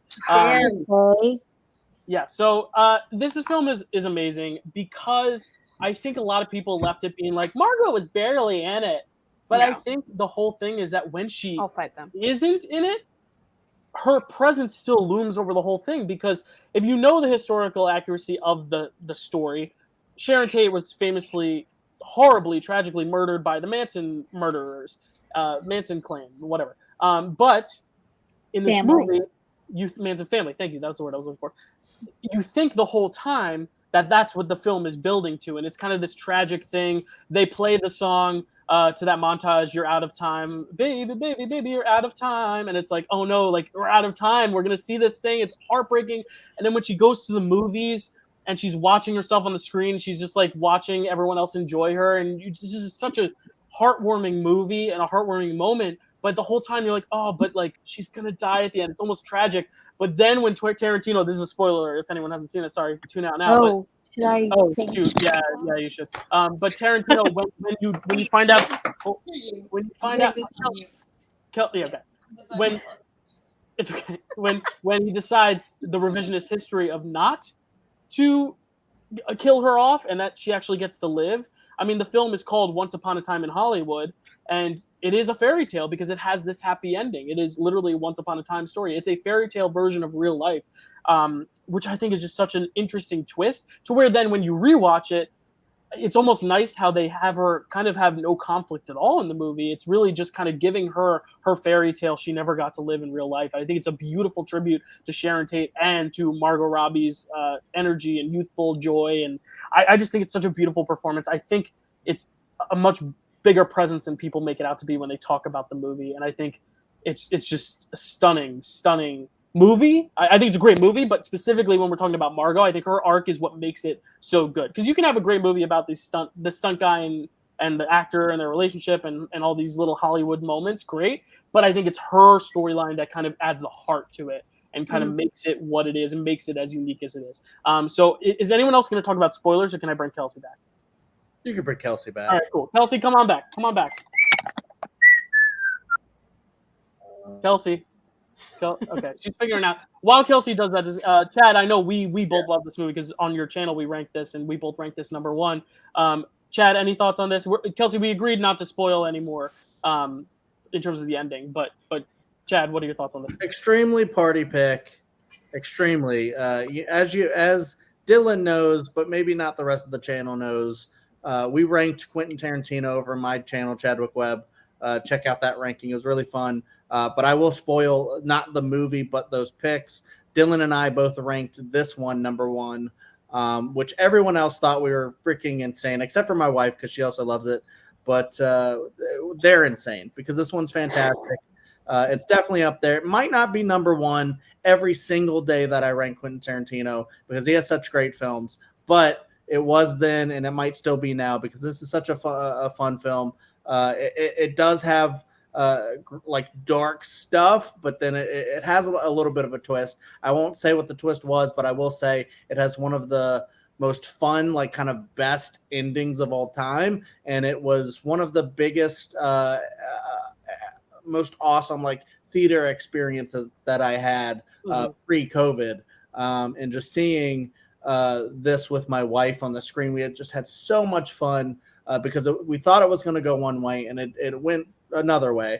But I love Margot in this as well. She's not a crazy big main character. She is a main character, but she's not like, the most focused on, but I love the scenes with her. Like when she goes to see like, her own movie in the theater, she has like a great love for cinema. And I think she just shows that the character that was the actress that was sadly slain in real life. I think she like portrayed her with such respect, and I feel like when she goes over the top as Harley Quinn, she goes so not over the top here, and it just shows her range. She's such a good actress, but the rest of the film is just incredible. It builds so well to the end, just so fantastic. So many great actors in here. This made me kind of love Brad Pitt, which I was kind of like fine on Brad Pitt before this, and then this movie made me go like, I love Cliff Booth. He's badass with his dog, and stuff like that. Taking drugs. That's the only semi-spoiler that I'll say. But yeah, he's really, really badass, kicking someone's ass that made a lot of people mad, but I thought was really, really funny. And Quentin Tarantino, all-time director, kind of a douchebag, but all-time director otherwise. Yep. I want to Stacey. talk. Yeah. Of course. Well, this was my next pick. Okay. I'm sorry. No, but, I mean, that happens. Mine too. I thought about picking it before Lars because I was like, Lars is probably safe, and even if not, I can just talk about it. But I was like, you know what? I have to pick the reason for the draft early. So, I originally had this in my top 5, but I hadn't seen it since theater, so I rewatched it over the weekend, and it moved it up to my second spot. I forgot how much I loved it. I forgot. I thought I remembered it being kind of like feeling long in the theater, but I think that was just the driving scenes because the rest of the pace moves so well. Like watching it at home, it did not feel long at all. I remember at one point when Brad Pitt is at the ranch, I don't think that's really a spoiler. I was like, oh, where are we? Like, and there was not that much as much left as I thought there would be at that point. The humor, I forgot about the humor. So fucking It funny. is so funny. It is so fun. And Margot Robbie is so endearing and great. I've only ever seen anything about Sharon Tate in things related about the story with Charles Manson. I never saw anything about her separate from this situation. Like, I've seen other movies about this. And she always seems like perfectly fine, but Margot Robbie made me love her. And I'm like, I don't even know if she's that great or if I just love Margot Robbie, but she like really just makes her such an endearing character you care so much about, even with it being limited screen time. And Leo and Brad are just fantastic. Yeah, it's their just so chemistry much is fun. great too. Yeah, I was gonna say it also. Kelsey and I on Marvel-ous Movie Mondays this week talked about. I'll let you finish in a second, Stacey. Stacey, go ahead, finish. And I just had to say that Brandy, Brad's dog, Brandy is one of the goodest girls in theaters. That's a good girl. In film. I don't know why I said in theaters. In film, she's one of the goodest. She was great in theaters too, on the biggest screen possible. Kelsey and I talked this week on Marvel-ous Movie Mondays about like the Chekhov's gun thing of like, if you see it earlier in the episode or earlier in the movie, you know it's going to come into play later. And this film has the best one I've ever seen. I'm not going to spoil what it is, but it's a weapon of some sort that you get teased in the beginning that when it comes into play at the end, it is the biggest hoorah I've ever seen. It is the best Chekhov's gun I have ever seen. Karly, any thoughts on WOUATIH, as it says on my board, because I couldn't write out the whole title? Well, you forgot the ... before the Sorry. It's a really fantastic film. I think Inglourious Basterds is still my number one Tarantino, but this is really close behind it. Margot, Margot's scenes in this film just make me cry. Like, they're just so genuine and sweet, and it really like hits me every time I watch the film. Like, when I think of this film, Margot is like the first thing that pops into my head, even though she has one of the smaller roles. And I believe Sharon Tate's sister or someone in her family saw this and it made them cry while watching it, which is really just touching, like seeing how cinema can touch people who are, it's just really great. Like, her scenes are my favorite parts of the film. And like, just the film in general just feels like a love letter to cinema. And I'm always a big sucker for those. I really love those. And, it's Tarantino. So the action is kick-ass as it always is. So and if you're into it, you're gonna get a lot of feet pics or feet shots in this as well. So if you're into that, yes, this was the last Margot Robbie movie in my little obsessed tier, like my favorite tier of Margot Robbie. So now we have taken all the best Margot Robbies, according to me. Chad. According to Karly. Chad, did you have something else to add? Yeah. I have something else to say. So we got a pretty party album by a pretty party composer, Trent Reznor, 9 Inch Nails. He did the Downward Spiral, which was actually, if you're interested in the subject material, he recorded that in the Sharon Tate house, which kind of was controversial, kind of pissed off some people, but I don't think it was made out of disrespect. I think it was just kind of like the ambiance of the house and like what happened there, because sometimes things can stay. But yeah, it's a pretty great album. Check that out too. Cool. All right, moving on to the next pick. Like I said, I'm not gonna pick a Gauze just because my Gauze list is so long and there's so many good ones still. But Margot, it's running out a bit, so I'm gonna pick it. It's another one of my favorite directors. It's Scorsese. It is Wolf of Wall Street. Fuck. Which, I'm sorry, Kels. But here's the thing. I think, again, this is a movie where she's not the main character, but if you remove her from it, I don't think the movie works as well. Just like Once Upon a Time in Hollywood. I think she is the quintessential heart of the film, and she's a much more brash character than she is in Once Upon a Time in Hollywood. Once Upon a Time in Hollywood, she's more innocent, harmless, very, sweet, endearing. But in this film, she's a little bit, she stands her ground, but I think that's what makes it so amazing, because she's like really the only person to kind of pose a challenge to Jordan Belfort, which I love. And I love the moments of the two of them. The one where they're screaming at each other in the bedroom is like just the rawest. It's my favorite acting I've ever seen of Leonardo DiCaprio, is that scene where it's just like the two of them going at one another, because it feels just so real. It's kind of like what Chad said with Marriage Story. It's just that where you just can't take anymore. You just need to scream at one another, but there's also that love and that passion also, and that sexual tension, which I think is really amazing. So it's just such a great movie, a great performance in a great movie.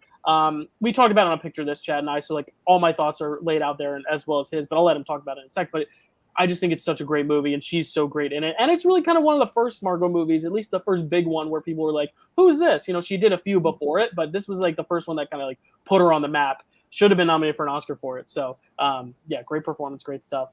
Any thoughts on the Wolf of Wall Street? Kelsey, you seem pissed that I took it from you. Yeah, because this was kind of really the last movie that I had on my list that I like. I don't know. I feel like I could have a lot to say. I have one more Margot movie on my list, but whatever. It's whatever. What I love about this performance so much in particular is that she could have went at this role a very generic way, especially being a very attractive blonde woman. She could have played this woman very dumb, and she didn't. She's a very smart woman, and like you said, Dyl, she stands her ground. And you know, she, like, Jordan Belfort gives her shit, and she gives him shit right back. And so in a way, like, you know, she's probably not. It's probably not a super popular opinion, but in a way, she's a strong woman within her own right in this film. Oh yeah. And you know, probably not one of the first to come to mind when you think of strong women in cinema, but yeah, I don't discredit Margot Robbie's abilities, is what I'm saying. Because it's such a good pick. I'm so mad at you. I'm sorry, Kelsey. Right. And I think I went over a little bit of the popular crowd there, but I do love it. Like, there was two I was between, but I'm going with this one. Also because, well, actually, Karly can't pick that one, but I know Karly loves the other one I was between. But we'll talk about it eventually, I'm sure. And any other thoughts on Wall Street, Stacy? Yeah, it was in my top 5. I again rewatched it recently. I tried to rewatch as much as I could. I had seen a surprising amount of their filmographies already, but I tried to get in what I hadn't and rewatch the stuff that's been a while. But yeah, what you guys said, she's great in this. Her performance is great. She is strong. She is giving rich housewives a good name in this movie. She really is. And that's saying something, because it's hard to give rich housewives a good name. But she's about her kids in this movie. Like, you don't fuck with her kids. Yeah, no, I mean, it's a great movie in general, but she is particularly great in it. And this was actually the first time I had seen her was in Wolf of Wall Street. Like, I'm sure a lot of people. Mm-hmm. Cool. Karly? I don't have much to add. Just, of course, Margot Robbie's great in it. Like, she's great in pretty much everything. I'd be shocked if you could show me a film when she wasn't great. And yeah, I do really like Kelsey's point about how she is a powerful woman. Like, she might be a housewife, but like, that doesn't necessarily make her less powerful or less interesting of a character. Cool. Chad, I know Elliot's a mega Wolf of Wall Street fan. I know he watches it daily, but what do you think about Wolf of Wall Street? Yeah, I mean, if you want my full, complete thoughts, just check out Picture This, because Dylan and I really got into it. We ranked it with amongst the other Best Picture films of the year that it came out. I think this is a really good film. I don't love it like on such a high level because I think there's issues. I don't think he should have included Jordan Belfort actually in the film. I think that kind of endorses his behavior a little bit, where I feel like he's trying to, kind of denounce it a little bit by showing just how crazy, testosterone and drug filled it was, and how they're just kind of like all idiots, but like including him in the film was kind of weird. But that being said, in the scenes with Margot Robbie, I do think she is such a great presence. She's such a strong performer, because like if you have someone as intense and crazy as Jordan Belfort, like to be like that kind of force against him, I think is such a really cool thing that she did, because there's a lot of like women who might have like buckled under being that and not said I'm gonna take everything, bitch, kind of a deal. Yeah. And I think that's very important. And she is such a strong presence, especially because I think in a lot of scenes, especially with them too, Leo is overacting. And I think she is the one who's actually performing like extremely well against him. So, this is a great pick, especially for Margot Robbie. Yeah, I mean, it's a very fun movie. There's a lot more to say about it just as a film in general. It's just wild and crazy, but she has some of the best scenes in it, And Yep. and now my Margot Robbie list is running thin. I don't know what the fuck I'm gonna do. It's okay. There's still I counted. There's at least 10. So like we will at least pick 2. Whether they'll be great or good or bad picks, I don't know, but we will at least get there. But Kelsey, you picked a Margot, you picked a Greta. Would you like to dip into the gauze pool or stick with Margot?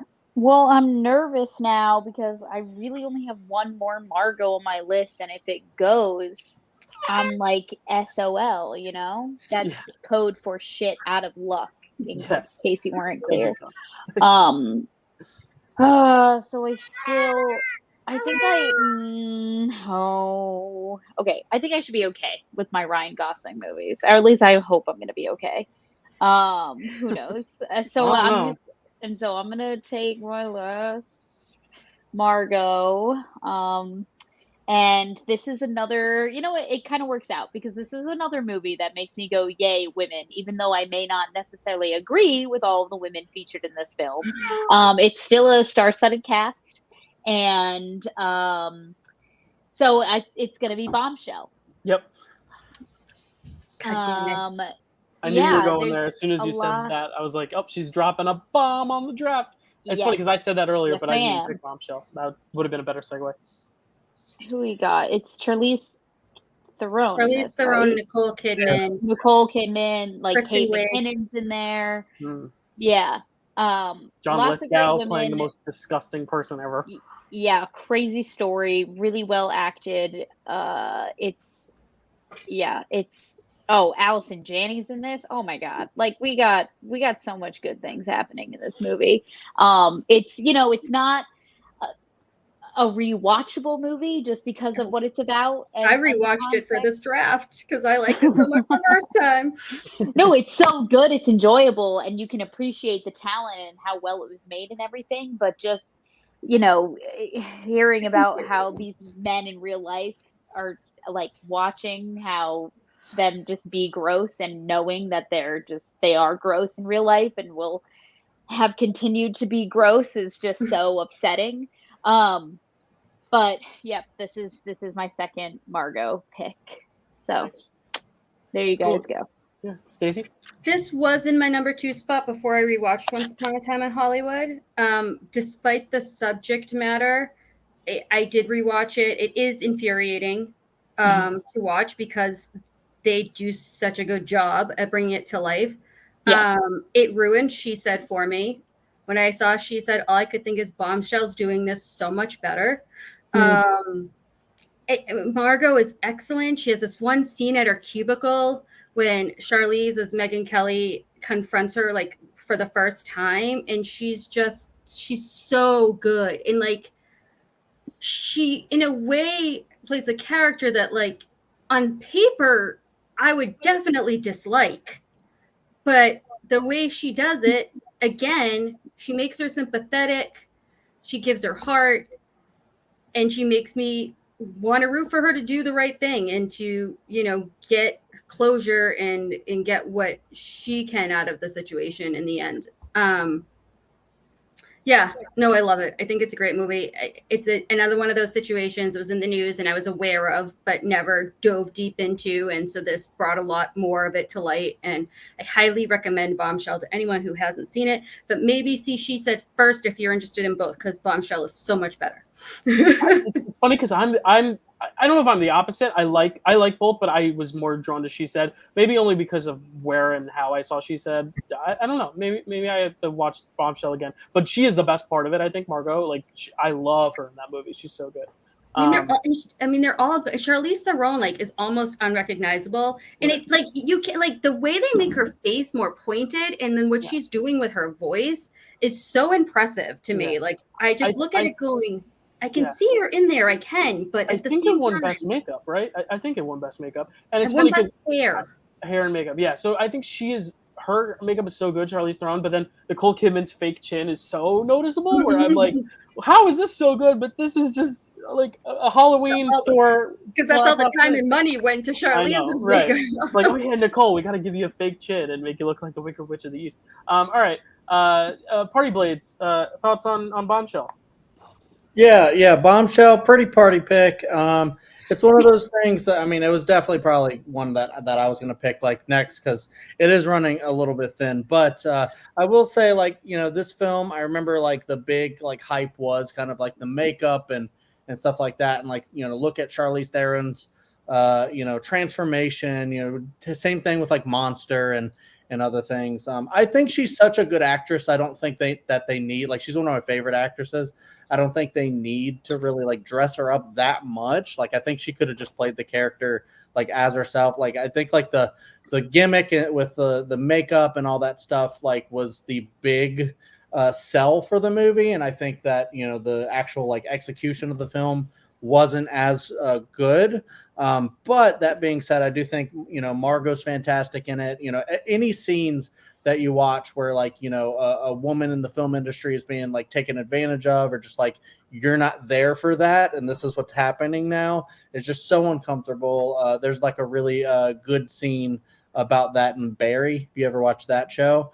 And it's just always pretty uncomfortable every time I see it. And this movie has a lot of those, and it just does it really well. Like you said, John Lithgow and stuff like that. It's one I need to rewatch at some point. I think Bombshell and She Said are both like kind of like similar level. I think like a Spotlight would be like a little bit elevated above, even though I don't adore that film either. Charlize Theron was the in the film that should have won that year, but that being said, you got it. I got it. Solid party pick. Cool. Thank you, Chad. Karly, thoughts on Bombshell? Yeah, I agree that it's no Spotlight. Like, I love Spotlight, and but it's hard to compare to Spotlight because it's one of my favorites. But yeah, I think it's a really solid pick. I think Margot Robbie is like, I think she's like an amalgamation of like several real life characters. So I thought it was interesting how they kind of combined her so you could like show a few different stories through her character. And I like how they showed, like the perspective of people who have been there for a while, as well as Margot, who's like, I believe she's a newer staff who. Yes, she's new. Is there. Yeah. But yeah, I think it's pretty good. I think it's pretty solid. I don't love it as much as other people. I think some parts of it are a bit more surface level than others. But yeah, it's really solid. Shocker, Margot Robbie's great in this one as well. But yeah, it's definitely a solid pick. Yeah. All right. So Stacy, you're back on the clock. What would you like? You have a Gauze and a Robbie. You still have one of each left. This is tough. I think that my final top 5 Robbie pick is safe from Chad. I'm pretty sure. I think I know so what it is. I'm gonna go Gauze. And this is hard, and I think I'm stealing Karly's probably. But if I'm going Heart over trying to win votes, which at this point I have no chance of winning votes anyway, so I might as well go Heart over votes. It's going to be Crazy Stupid Love, the other one in our double feature. I thought Kelsey might take it because I know she's a rom-com girl. I am not, by any stretch of the imagination, a rom-com girl. But this is one of the good ones. Like, this is one of my favorite rom-coms. Him and Steve Carell are so good in this, and Emma Stone is so good in this, and their relationships and how they end up intersecting. And it's just, I mean, he's such a womanizer, but he's so charismatic and likable anyway. And you root for him and Emma Stone to get together, even though he's a womanizer. And Steve Carell's journey is just I will always remember from the trailers, what is tiramisu? Is some woman going to want me to do that to her? And forever, I think about that and I love tiramisu to eat. And I think about that all the time, though, when I think about tiramisu, because it was such a great line and such a great delivery. And oh my God, who is it? Julia Moore? Who's the ex-wife? I think it is. Yeah. I'm blanking, but I mean, Julia Moore. Yeah, I think you're right. That's what I said. Okay, good. Also fantastic. They're just, it's such a good, well-paced, well-written, well-acted, that when it all comes in the end and they're at the mini golf setup that he made in the backyard, and the new boyfriend shows up and he's there, and Ryan I'm like, if you haven't seen this movie, go watch it and watch Lars and see two completely different sides of Ryan Gosling, but two excellent movies that will get you in the heart. Yeah. This is the funniest Gauze performance, I think. Like, it's just so funny. And he's the highlight of an amazing ensemble. Like, the ensemble is really good across the board, but he is, I think, the best part of it. Not to make him not to make it about this, but oh my God, his workout that he did before this, I must have been insane. Like, he is so ripped when he takes like her reaction. I'm like, that is the appropriate reaction when he takes his shirt off. Well, you also need him to look that way to fit into the whole Carell plotline too, because he wants to be like him. You know? I just think it's so good. No, great pick. It was in my top 3, so I should have picked it, but that's great. Great pick. Well, you stole my Margot. So we can trade. I'm kidding. No, we've never done trades. If we bring in trades to draft day, it's going to be too long and too complicated. We're already an hour and a half. It'll be fun. I'll propose a trade off air. Kelsey, I hear the sigh. I know you wanted this too. This is my number one. But I was getting so nervous about Margot. I thought that this might have been safer for a little bit longer because, like you said, Stacey, you're not a rom-com girl. Guess what? I would have taken Bombshell had you taken this. So either way, you were screwed. Okay. Well, that makes me feel a little better then.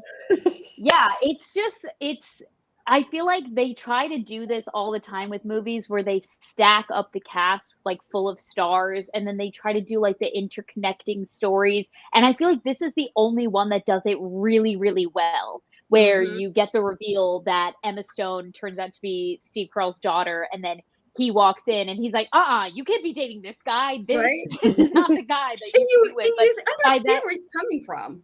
You're like, obviously it's your dad. And like you said, like, he's so good at being this like suave, like, you know, womanizer, but you don't hate him. Like, you still like him and you still root for them to be together. And for him to achieve that is just like Ryan Gosling just has this like sexy charisma that, like, you know, that's just like him, you know, like you can't be taught that. You don't like learn that. You know what I mean? Right. And yeah, Emma Stone, that is and she's also one of my favorite actor of all time. I'm sad to see this one go, but it's quality pick. Well, I stole it all from people who stole the picks I would have taken instead, so I'm okay with that. I feel okay with that. Yes, fair enough. Yeah. Karly, was this on your list? It was probably my number one after The Big Short, and I already got The Big Short. So great draft value, Stacey. 3rd round, 3rd pick, and it's in most of our top 5s. Yeah, I love it so much. Like Emma Stone and Ryan Gosling, they're both so hot, and like together they're even hotter. God, their chemistry is great. There's a reason that they keep showing up in movies together. So I'm not the biggest fan, like Kelsey was saying, of these rom-coms that have like multiple plot lines and try to connect. Like, I don't love Actually like some people do. So I wasn't really expecting much going into it, but when I turned it on and just really got into it, I was like, I love it. Like, all the different romances work for me, like on different levels.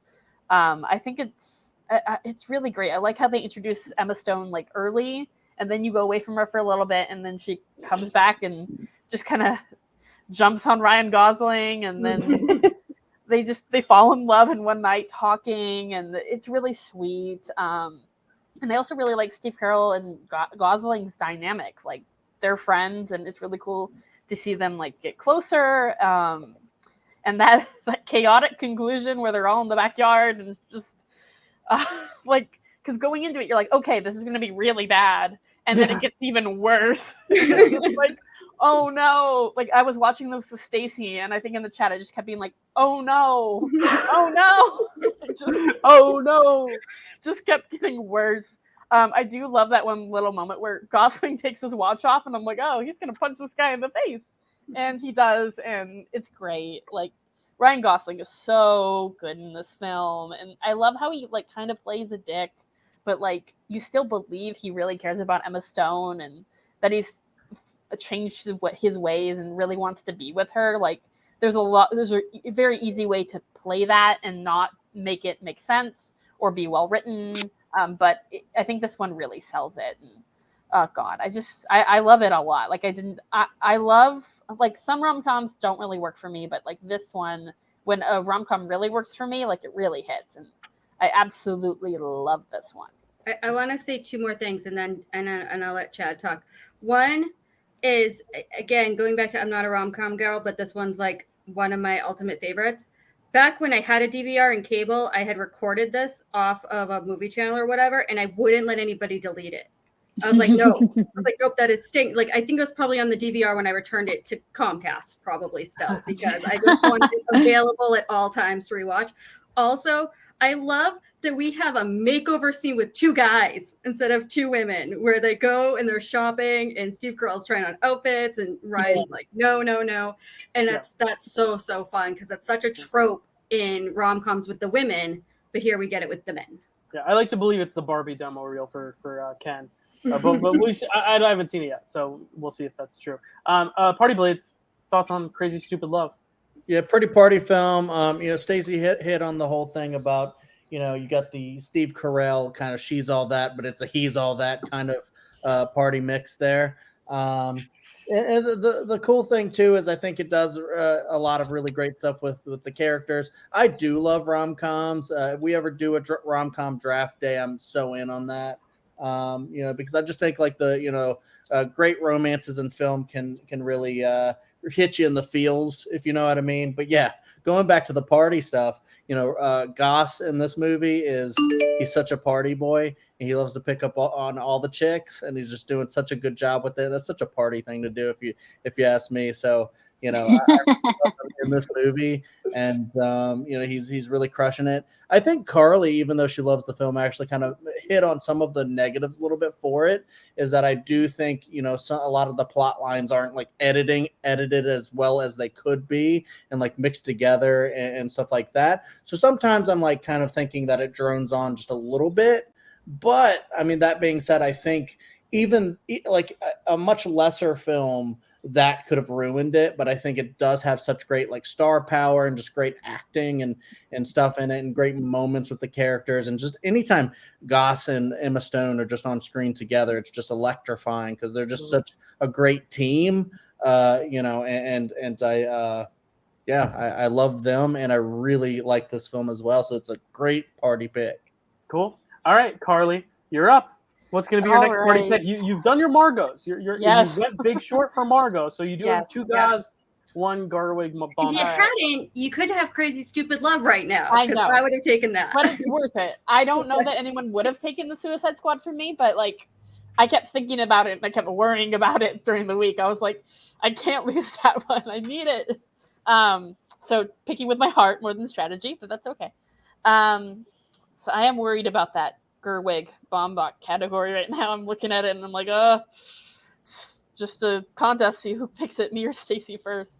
But so my Kenergy's been very low this draft. I think I need to really up my Kenergy. I think it's like I'm disappointing Ryan Gosling right now. He's probably very sad at the lack of Kenergy on my draft board. So I'm going to fix that with a very sad Kenergy film, but there's still Kenergy there, I believe. It's essentially the middle class marriage story, which would be Blue Valentine. Oh. So that, Blue Valentine was one. I heard the title. I was like, I think I've seen that before. I think I've seen it and I didn't like it, but I was wrong. I think the title just sounded like something else. But it's a very good film. Like, I really, really enjoyed it. It's very sad. It's not a happy film. You have to be kind of like in the right mindset before you put it on. But I think it was a really great film. Like, I love the way it kind of explores this divorce, and like it shows you like in flashbacks how they fell in love and like what they're like now, and like just the arguments they have. And I think it's really good. I think I might even like this one more than Marriage Story. It's definitely more sad than funny. But I think it's a really strong film. It has really great performances from, I think it's Michelle Williams. Is that right? Yeah, Michelle Williams and Ryan Gosling. Like, they're both really good. First time watching it took me a minute to try to tell the difference between what the flashbacks were and what the present day was. But once I did, like I really liked it, and I really liked just like how they were talking about it and like the non-linear narrative. It was really interesting. And like I think there's this one quote from it that I really love. Like, how can you trust your feelings when they can just disappear like that? Like that one really hit me hard when I first watched it. And I love how Gosling's charming, but he's also kind of a dirtbag in this a little bit. Like you see why she fell in love with him, but you're also like, girl, you should leave him right now. Like this is not working out between you guys. But yeah, I think it's a really powerful movie, and I really liked it. Yeah, I like it. It's just it's so devastating to me that I don't like it. I think it's great, but I don't like it. You know what I mean? Like I don't enjoy watching it. It makes my heart hurt. Especially this is the first film I think Michelle Williams did after Heath Ledger died, so it's also kind of got that element of like heartbreak as well. So yeah, it's very sad for me, but it's a great movie. So great pick. But yeah, it's just so devastating for me. I can't. I forgot to mention one thing. There's this one scene where she's potentially going to get an abortion, and I like the way it was shot and filmed. Like it wasn't framed as this scary, terrifying thing. It was filmed in like a really realistic way, and I won't spoil if she actually gets it or what happens there. But yeah, I really like that. That also hit me hard because I feel like abortion can be portrayed as this evil thing at times, and I appreciated that it wasn't framed that way necessarily. Yeah. I think this is a pretty party pick. I actually haven't seen this movie, but I do love, I'm not saying the content of the film is party. Right. Yeah, I got you. But I think Eric is a pretty party director. He does another film that I won't list yet because someone may pick it. I know Dylan threw that into his video recently, so, that might be spoiling a pick, but I didn't say the film. Dylan knows exactly what I'm talking about. Yeah, I just don't want you to give anyone else ideas. But if no one else watched that video, then they don't know what you're talking about. It's a great film, but we'll see if someone can swipe it from him. But yeah, the only thing I know about this, of course, other than the actors that are in it, and Gosling is just great in everything he does, in my opinion, is I just know people have always said, I know it says Valentine in the title, but this isn't a Valentine's movie. Don't watch this with don't watch it on like a first date or like Valentine. It's dark.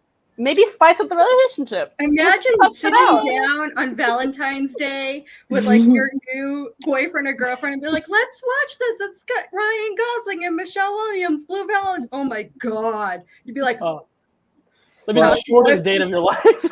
10 minutes in, you're like, nope. Gonna go cry and die. But I do want to check the film out because I love the director, and I think he worked so well with Gosling. So, yeah, party pick. Cool. Anyone else on Blue Valentine? I mean, I've obviously seen it. I saw it when it was pretty new. I do remember. I didn't remember if it came out, if it was Michelle Williams first after Brokeback or after Heath died, but I remember it was like her first after something kind of big because and that was part of why I watched it. Also, I just watched always like a lot of Ryan Gosling stuff. Like you, I don't remember it super well. I remember thinking it was a really good movie, but it never stuck with me as something I wanted to revisit. It was one of the things I didn't even really contemplate rewatching it for this draft, to be honest with you. And I think it must have had that same reaction that you had, where it was just like a lot and so heartbreaking. And you're just like, it's great, but I don't like it. And that's, I think the way I, look at it now, I think that must have been my reaction the first time when I first saw it. So yeah, it's a good, sad time if you want to cry. Watch Blue Valentine. Sometimes you need a good cry. Sometimes it's cathartic to see that play out on screen with other people and cry. That's true. Yeah. That's true. Kelsey, have you seen this one? I haven't actually. And I don't know if you guys are really selling me on it. I'll be honest. Karly sold you on why it's a great movie, but I hope you watch it at the right time. Don't make yourself too depressed. But if you need a good depressing movie, watch it. All right, Chad. Watch that movie and then watch Manchester by the Sea back to back. Michelle Williams. No. You'll just want you'll and then just try not to kill yourself. You'll Chad's just cry. Chad's trying to make the most depressing double feature of his life. Chad, speaking of double features, you get 2 back to back. So what do you want? I got to go Robbie here. I just got to film fill my Robbie. Does that sound weird? Yeah, a little bit. Okay. Anyways, I gotta fill my Robbie. I got a lot of goths. If people take the goths that I want, I still got more goths because his shit is stacked because he's the best. All right. But yeah, I gotta go Robbie because it's trickling down. She's popular. I'll go for my first one. I'm gonna go with one that I don't think she's like in a ton. But she is in it, and I think it's a really good film that a lot of people love. So this is kind of like a draft board pick a little bit that I think has some really great moments in it for sure, and it's definitely one I want to rewatch. About Time. So Margot Robbie, I think, is good in this. I'm not picking it because I think she's like one of the best parts or anything. I think the best part of this is Donald Gleason and Bill Nighy. But it's also like a romantic comedy with like some time travel in it. And I think the stuff between Donald Gleason and Bill Nighy just like really crushed me, especially with like a whole father-son dynamic. I think it's going to crush me even more now that I have a child if I rewatch it. But like, there's so many people that love this film and just say, hey, this is such an underrated movie that people don't talk about enough. And while I didn't like love it like 100%, I do think it is unique. Like, I mean, how many like, romantic comedies do you have that have time travel and stuff like that in it? So it's a lot of different genres, but it's just a really cool, interesting film. I think it's executed pretty well. I think Margot Robbie's good in it. And you know what? We can have some like good like side. Oh yeah, Margot Robbie's in that movie. Yeah. Movies on the Margot Robbie list as well, especially since it's trickling down and a lot of great stuff has already been chosen. So yeah, I mean, she's in one scene, but it's a good scene. Or no, she's not in one scene. Sorry, she's in a couple scenes. She's got one big scene in the middle, but like she's in a lot of the beginning of the film too, kind of setting up the character. But it's a scene later on that I think is really powerful because that's like kind of where he devotes his love to Rachel, like where he realizes that he really does actually love her, and that because until then it's a lot of like, well, I'm just going to use time travel to go fix this or fix that, and then he's like, no, like I want to like actually live this life with her. It's a good movie. I think it gets a little too caught up in the time travel stuff to where it gets a little too complicated to where you can poke a lot of holes in the logic. But I think the core father-son relationship is really nice, so it's a good pick. Anyone else? I've heard a lot of great things about this movie. I didn't know that Margot Robbie was in it. So even more reason to watch it. Yeah. I watched it for the first time for this. Here's the thing with me and rom-coms. I love them, but they're fine. This was fine. I didn't love it. I know so many people love it, and it might have been why I didn't love it. I might have just been expecting something just amazing that I didn't get. But it was fine. It didn't like I wasn't upset to be watching it. It wasn't a waste of time. It was cute. It was funny. It was rough with the dad stuff at the end in my own life and what I've gone through in the past year. So that hit me hard for a rom-com. That was unexpected. But yeah, I mean, I think if you like rom-coms, even if you like time travel movies, if you're just curious from us talking about it, check it out. I mean, I don't think it's ever a waste of somebody's time. No. Also, I will say, Daniel, who's on our Pride Draft last month, it's his favorite film of all time. So you'll probably get his vote, Chad. So yes, it is. And Karly, any thoughts? Oh, sorry. By the way, I did say Bill Nighy. So any reason to watch anything, Bill Nighy is what I said. He's great. Bill Nighy, not the science guy, the actor. He's the one that's ripping my heart out at the end. Yeah, I'm a big fan of this film. I think I saw it in theaters, and I just immediately really loved it. It's the second time Rachel McAdams is dating a time traveler, which is a nice little fun fact. She seems to like time travelers, I guess. Technically the third, right? Because Doctor Strange also kind of does some time stuff. So she has a thing. She has a type. She has a type. Yes. She is the essential time traveler's wife. Yeah, and I don't really remember much about the relationship. I do remember liking it and thinking they were really cute, and like I like the issues that he runs into like throughout the movie, like trying. Like I love a male protagonist who just wants to fall in love. Like it's not stereotypical, and I just love a male protagonist who's like, yeah, I want to fall in love too. It's not just the women who want to make a family and be happy and are into romance. So I really like that. And Margot's role's great. Anytime she gets to be Australian, I'm happy because I love her Australian accent, and she usually Americanizes it in most of her parts. True. But yeah, it's just a sweet, optimistic movie about like living life to the fullest, and I really like the themes, and this is one I definitely need to rewatch because I remember really liking it when I first watched it, and I definitely want to give it another chance. And like everyone said, the father-son relationship is like really cool to see and really touching. I do really like the message of appreciating what you have. When he at the end says something about my extraordinary, ordinary life, because his life is very mundane and ordinary. But for him, because he's kind of seen all these other options through time travel, it's extraordinary that he is where he is and that he has this life. And I do like that message a lot. Yeah. And look, we may be like really, really, really macho and super tough, but deep down we love love too. Okay, we need love just as much as anyone else. Thank you, Party Blades. Party Blades, what's going to be your next pick? You and Stacy are the only ones left to pick a Margot. So do you want to pick it now? Do you want to pick it later? I'm gonna pick the Margot now. Like I said, I already got my Baumbach on, and my Goss is really deep.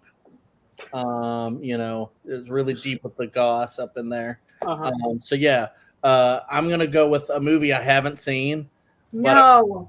The fuck? I thought it was safe. Boy. Let's see what it is. Which one What's have about you? to happen? I don't know which one. Okay, I'm hoping I'm wrong. There's Go ahead. way. Sorry, I hope I'm wrong. I mean, she might know what I haven't seen. Probably, I guess. I do talk a lot. I'm gonna go with one I haven't seen from a director I really, really, really, really like. No, really love actually. My God, let me look at her. No, just because there's one film I know you haven't seen that you really have said you will never watch that we're like not sure And if you're it's what was my last pick. No, it's not that film at all. Oh, okay. All right, I feel better now. I'm so lost. Is it Wait, is it one that's in theaters right now? Yes, It's this guy. I'm picking Asteroid City. Okay.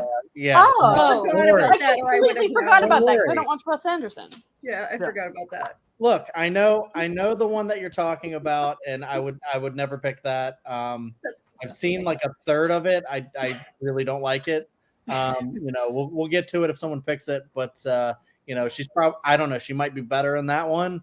But yeah, I'm going Asteroid City. I don't actually know like what you're distracting me, Dyl. Sorry. I'm showing off my Asteroid City keychain. It's my favorite thing in the world. He's so fun to play with. My little Didn't Jason Schwartzman give that to you? yes, Jason Schwartzman gave us all these little keychains. He's a little Jeff Goldblum. I love him. That's amazing. I love that. And it makes me want to see the movie even more because I just love Wes Anderson and I love his colors and I love his production design and I love his what do you call it? Symmetry. And it's just he's just such a unique filmmaker and I really want to see this and I can't wait because we're on my channel. Like I've already mentioned, we're going to do a Wes Anderson ranking at some point and I'm hoping the one ranks really high. And I think it's fun that Margot Robbie is in a Wes Anderson movie because I feel like everyone has to be in one at least, or at least everyone cool. Because like anyone who's got like that indie kind of chops, and I feel like with or like kind of like a hipster kind of vibe, like a Timothy Chalamet kind of a deal. I think Margot Robbie has that a vibe to her now, and I think it makes her even cooler that she's in a Wes Anderson film. So she's probably going to start collecting vinyl, stuff like that. So I was going to say, I wonder, has anyone else seen this or no? no. Okay, I think it's the first time ever that someone has picked a film that they've never seen as part of their draft board. I might be wrong though, maybe not. But hey, I don't know. Knowing me, I think, hey, I'm the only one who's seen the film here, and I think it's a good film. But it's really interesting picking it as a Margot film because I don't want to spoil it. I don't want to spoil the movie, but she may or might not even be in it. So because she was the only one in the promotional material who wasn't on the poster and wasn't in the trailers, but her name is all over the promotional material. So everyone was like, who's she gonna play? What's her role gonna be? So I won't spoil what it is and how it is, but I think it's an interesting pick because of that, nonetheless. Is she hot? Of course. Is she not hot? Yeah, what kind of Karly, you rocked the Tanya Harding hair and was hot, Karly. Come on. Karly, is the sky blue? All right, so Karly, asteroid doesn't. Karly, give me a Baumbach, a Gerwig, or another Gauze. Give it to me. God, if I don't pick a Gerwig or Baumbach now, Stacy gets whatever she wants. Okay. But there's a really good Gosling still on the board, so okay. And I haven't picked any Goslings, and Kelsey still needs. Kelsey and I have not picked some Goslings. See, there's two. I think Kelsey. Chad needs another Gosling, doesn't he? Or true, but by the time it gets around to him, he has one more pick. So that's true. Screw Chad. it's really a question of Karly if you want to take the Gauze from me and Kels and risk it getting back around to you, or if you want to let Stacy decide your fate for the No, I think you should pick the Gerwig Baumbach. I mean, I really don't care. I had a list of 5, and I figured I'd get your dream house. What is the dream house saying to you? And it's possible Stacy isn't even going to pick the one I'm thinking of. Right, so. We're already at 2 hours though, so we do have to pick it. Okay. Not to rush you, but no, it's okay. You don't need to rush me. It's okay. All right. Yeah, no, might as well. It's the last one in my little love tier for Gosling before I just get to the movies I like.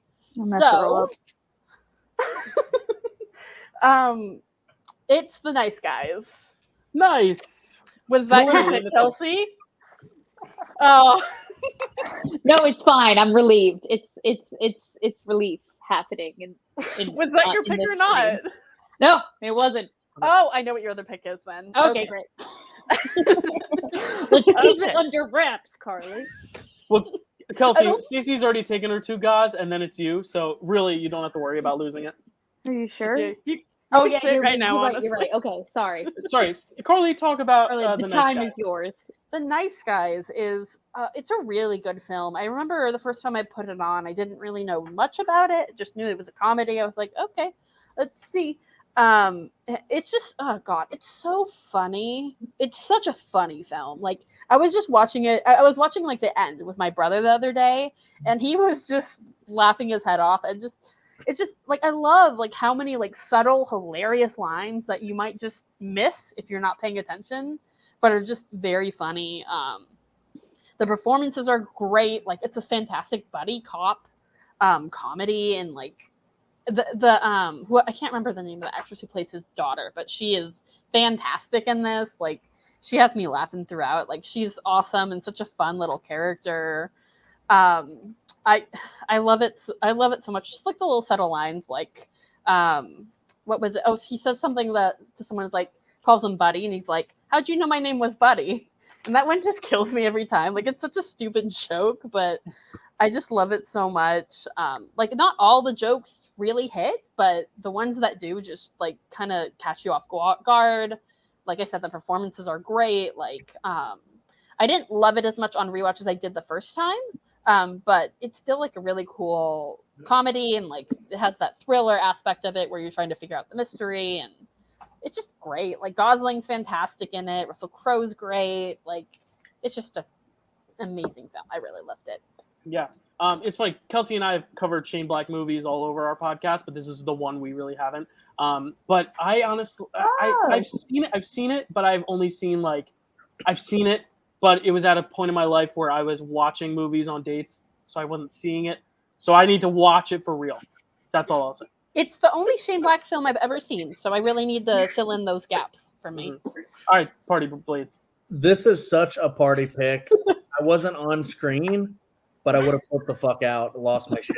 This was my last pick because I'm not saying this is like my number 2 Goss film or anything like that, but I really wanted to show Goss's range. I got 2049. which is a great dramatic turn from him. He's so good in it. But in The Nice Guys, as much as I love Crazy Stupid Love and him in it, I think this is like the big comedic breakout role for him. And in this, he is just hysterical like no other. And it just shows just that, chop that I didn't even know he had. Like the physical comedy with like him in the bathroom stall and just, trying like squabbling with Russell Crowe. And I didn't know like those two people would have such good chemistry. Yeah. And yet they do. And even like the daughter who, like she seems like she wants to like grow up like really fast because, she seems very adult in the movie, but she's a little girl. And she's amazing as like Gosling's daughter. And yeah, it's just a really fun crime film, just like so many like quirky antics that happen. And yeah, if you just want a really fun crime film with a lot of laughter, a lot of jokes, and just a really great performance from Goss and even Russell Crowe, who is hit or miss at times. He's really, really good here. And I think it's because he has Goss to play off of. And Shane Black is a party director. One thing I forgot to mention, I think this pick at least doubles my Kenergy, if not triples it. Like my Kenergy's through the roof now. Yeah, that's very Ken. I was gonna say, Kelsey, you're a big Iron Man 3 fan. Are you a big fan of this Shane Black joint?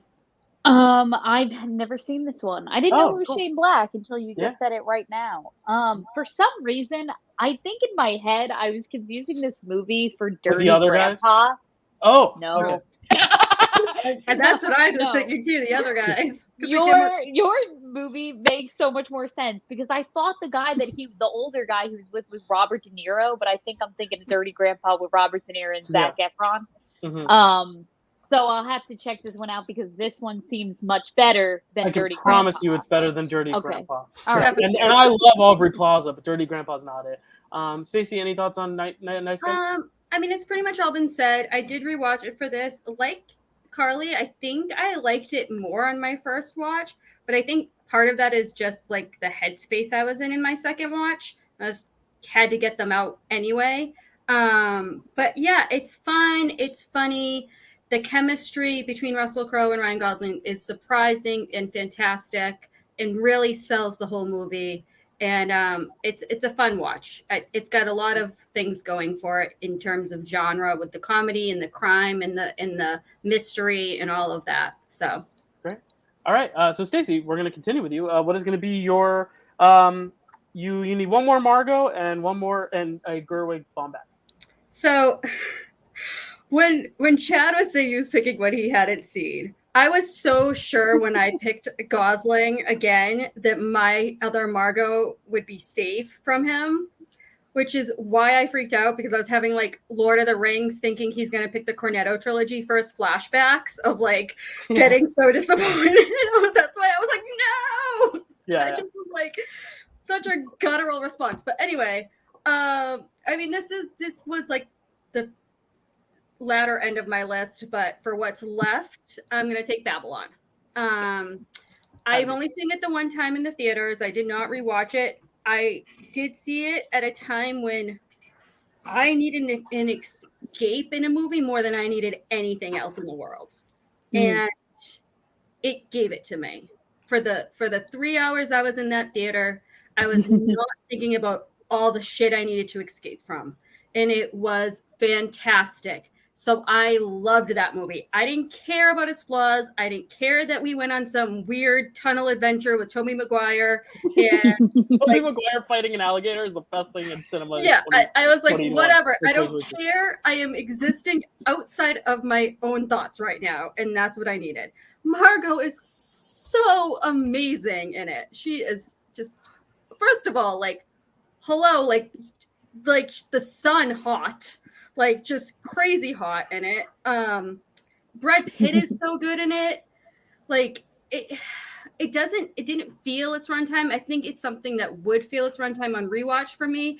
I don't remember the guy that was her on and off again love interest in that, but he was excellent. Diego Calva, yeah, he's a newcomer too. Yeah, he hasn't been much. Cinematography is so good.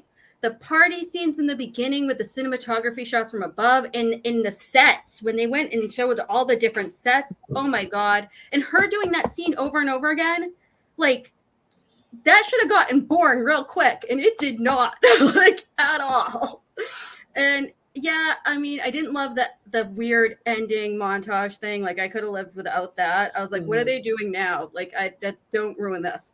It was like an Oscars montage. Yeah, it was so weird. I was like, I'll accept you because you let me escape and I need it.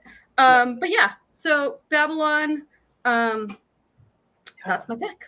It's so interesting because you talk about it as an escape, but I was kind of the opposite, where it just like made me depressed, but in a good way. Like it was like one of those films that, well, it's depressed in a different way. Like it's good escapism because it's like so great to look at and it's so fun until that third act. But once it kind of hits about what the overall like message of the film is, and the fact that like, and I think this is one of those films that I think now, especially with the writer's strike and SAG strike, this film is more vital than ever because it's like talking about a turning point where, you know, we're going from silent films to talkie films. It's the Singing in the Rain thing, but it's looking at it from a realistic standpoint. Where Singing in the Rain, my favorite film of all time, talks about it in a more like fun way. Like, haha, wasn't it funny to see these actors learn how to actually act? But then when you see like the darkness of it, and especially story. Brad, oh my God, being a gay man in Hollywood and a closeted gay man in Hollywood, and then like driven to that end. Oh my God, the Brad Pitt storyline is so good. But it's such an interesting time period to be studying in film because it does feel like this whole celebration of we're transitioning to talkie films, but you realize how many people's lives are affected by that in the same way where everyone's like, yay, we're moving on to streaming films and AI, and it's like all these actors are like the African-American musician. Exactly. Where music is changing. It's just so important, I think, now more than ever. It's one of those really important films that I think is essential in kind of like talking about the industry and the way things change and the way some people struggle to keep up with the industry. And that last montage, I was annoyed by it in the theater because I was like, this feels like an FU to Singing in the Rain. But I was like, no, but it kind of has, it's kind of the opposite commentary of it. It's a more realistic look. And it's like, it tells you the truth that sometimes you don't want to hear about the industry and all that. So I think it is a little long, but I think it's amazing watch. And every time I watch it, I like it more and more. I've only seen it a few times, but yeah, it's so well done. Margot's great in it. Yeah, that scene where she's like doing the take over and over because she's a silent film star trying to make it. It almost feels reminiscent of the Lena Lamont stuff in Singing in the Rain, but like, all right, we're gonna do this take again, do this take again, and the way that scene is edited, and you have the director kind of going nuts, and then you have the scene where they're filming the other scene outside, and they got to get the camera before the sun sets, and I believe is it Spike Jonze who plays the director in that scene. He's amazing. Maybe, I'm not sure. And he's just going batshit crazy. Like, we got to get the take. We got to get. It's just so good. I mean, this movie, Damien Chazelle. Yeah. The other thing is, too, like we just talked about, I keep remembering storylines, right? We just talked about like 4 different storylines. Usually when you see a movie like that, there's at least one where you're like, oh, can we just get off of this story? All of them I was invested in. All of them held my attention, and I was fine going on their journey. Yeah, and the one that feels the most pointless is Toby, but because it's Toby, it works, you know? Yeah. And when I say it was an escape, it wasn't so much that it was contextually an escape or that it was light and fun. It was just, it got me out of my head, which nothing had been able to do at all. Yeah. I know, Chad, you haven't seen Babylon. Kelsey, I don't think you've seen Babylon yet, right?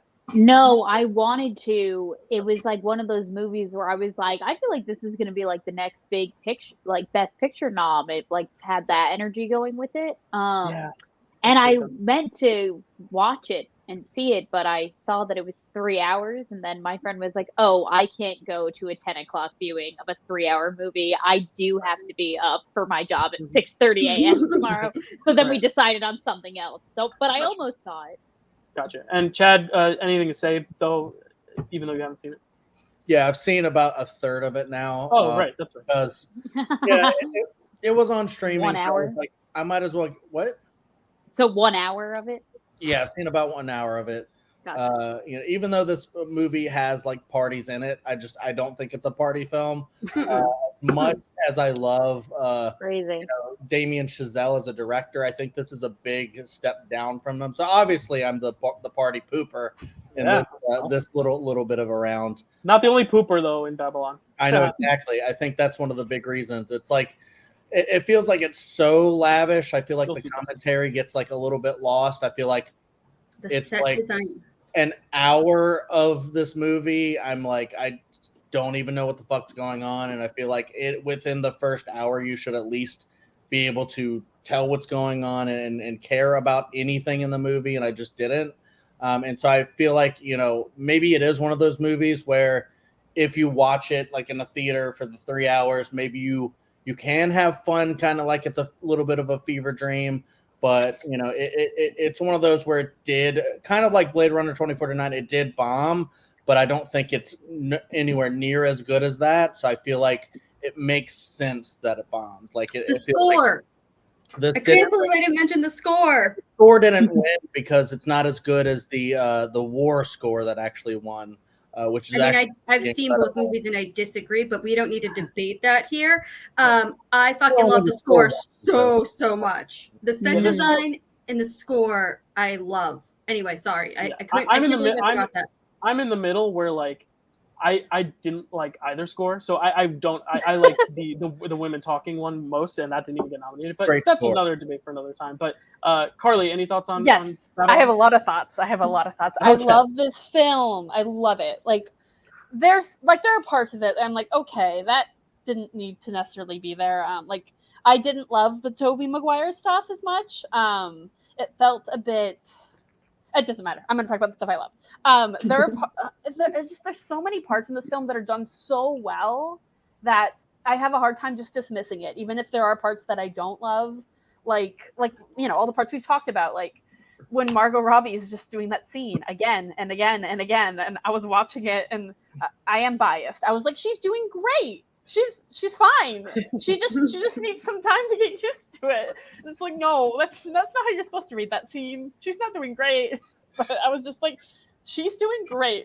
What are you talking about? She just needs some time. And she just has so many great scenes in this film. Like, oh god, she's just such a strong character, and like I love that she like breaks into the industry and like just starts getting her start, and then everything changes. And like she just gets the rug pulled out from under her. Diego Calva is great in this film. Like I think he's fantastic. Like honestly, I think Diego Calva should have been nominated somewhere for an Oscar because I loved him. Like I loved his performance in this. He's her love interest, right? Yeah. Yeah, absolutely. 100% probably the best performance in the movie. And they're great performances, but he is amazing in it. And it's just such a queer movie in general. Like I really love the way it focuses on that era of Hollywood and like how like people were forced back into the closet, how they couldn't be as open because Hollywood was changing. And I think that's such an interesting thing that we don't really hear about. And like I thought it was so cool for the way they showed it. I love how chaotic this film is. Like there are just moments where you're just like, what is happening? Especially the ending. I remember just watching it, just being like, wow, well, I don't know what any of this means, but I love movies, so it must be good. It's just and like that the one scene with the black musician just makes me want to throw up whenever I watch it. Like it's so disgusting, and oh god, like this film, like I get why it's not most people's cups of tea, but I feel like people should give it a shot just because its high highs I think make up for the lower parts that aren't as good in my opinion. Absolutely, I agree. And we may talk about some Chazelle films a little later. There's still a few out there. Shocked it's not been taken yet. Kelsey, I did the same mistake that Chad did earlier. Kelsey, you have two Gauze films to pick. So do I. So you're going to take one of them from me, I'm sure. But what are you going to pick? Yeah, I feel like I'm going to take one, and then you're going to take the other, and then I'm going to be screwed. Because then you're going to... I really... okay, Ball's in your court, friend. I'm just deciding which one. I pretty much know which one I'm going to pick, just because I feel like as far as Ryan Gosling movies and performances go, there's one that's just more iconic than the rest, for better or for worse. And that's going to be The Notebook. Hell yeah. Yeah. I'm surprised it didn't go sooner, but am I though? I don't know. I actually watched this movie for the first time very recently. I am not as big a rom-com girl, I feel like, as Stacy thinks that I am. Because This is my not a room, rom-com, This though. isn't a This is rom-com. depressing.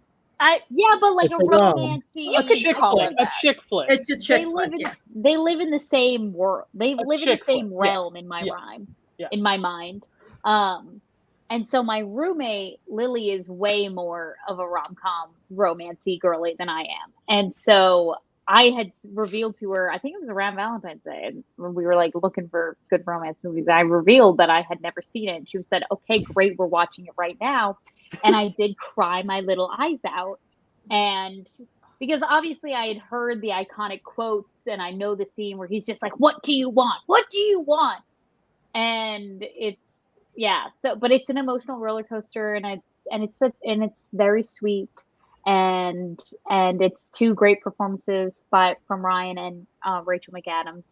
So I'm gonna take The Notebook, which means I'm gonna take something else, which means I'm gonna have to take something else. I'm gonna break your heart here, Kels. I was not gonna take The Notebook, so you could have gotten it in the last round. But I think in terms of iconography, though, like I know he's done maybe better performances and better movies, but like when you think of Ryan Gosling, this was like the movie that kind of introduced him to the world too, in a way. Like it made him the heartthrob he is. And he's not really a heartthrob. He's done a lot of dark stuff and different stuff. But no, I think it's a great pick, especially for the iconography. I went on the Letterboxd like Instagram, and there was like this thing of the 5 most rewatched Gosling movies, and I alluded to this in the chat that we had, our private chat, everyone. But like I was like, the one I was surprised wasn't on there was The Notebook, because I feel like everyone, like girls, not to make this a gender, but like a lot of girls watch this so many times. Like they adore this film. They've been it so many times. But so and myself too. I do too. Or I did when I was younger. Like it was, I was a chick flick guy. But yeah, I'm surprised it wasn't one of those 5 like obsessively rewatched Ryan Gosling films, when I think it's like maybe his most iconic. So I think getting in 4th round is great value for the first drafts pick. So nice job. Thank you. You're welcome. Yeah. Anyone else? Yeah. Yeah, definitely. Party pick. Yeah, definitely a party pick. Yeah, Notebook. Turn it up. What turn a up. party. The Notebook's great. And I mean, it's a Goss film, so of course it's great. It's also a McAdams film, and I love her so much. So yeah, so that's also a party pick because of her. But like, it's one of those things. Like I do kind of hate the term chick flick, because I think like, it takes a lot of films, and it turns it to where it feels like a guy feels weird watching it, because people go, that's a chick flick. It's also kind of demeaning, I think, to women in a way where it's like you can only like those kinds of films. And where Stacy's kind of like, I don't even like rom-coms that much. Yeah, I will apologize for using that term. It was more of trying to find the term that Kelsey was looking for, but I do apologize for using that term. Yeah, I wasn't saying that like you were wrong. I mean, that's kind of colloquially a term that people use all the time. But yeah, like, I mean, Stacy's probably like more into like sci-fi or something, than a rom-com, but she can be, and I can be more into rom-coms if I want. We can do whatever we want. It doesn't really matter. But that being said, I love The Notebook. I haven't seen it in a very long time, but I love in like romance films, not even just rom-com, but just a pure romance film like this is, when you have like just like these fiery scenes where it's like, she's gonna go marry this one guy, but then she has this like one guy that she just can't get away from, but like it's there's such a connection there, and then they're gonna like fight about it, and I love that type of shit. And I like when you have those kind of big, like, it's kind of like the reverse of like the Marriage Story, where that's like very negative, but I feel like with this one, I don't know, it might be like negative in a way, but like I love like the big like romantic gestures and scenes where it feels like they're arguing and then they start kissing, kind of a deal. Like that's kind of a trope that happens a lot of the times, which I think is really fun, because you're like, oh shit, they hate each other. Oh no, wait, they don't. Okay, they're kissing. It's really great. I love shit like that. And yeah, Goss, definitely iconic for him.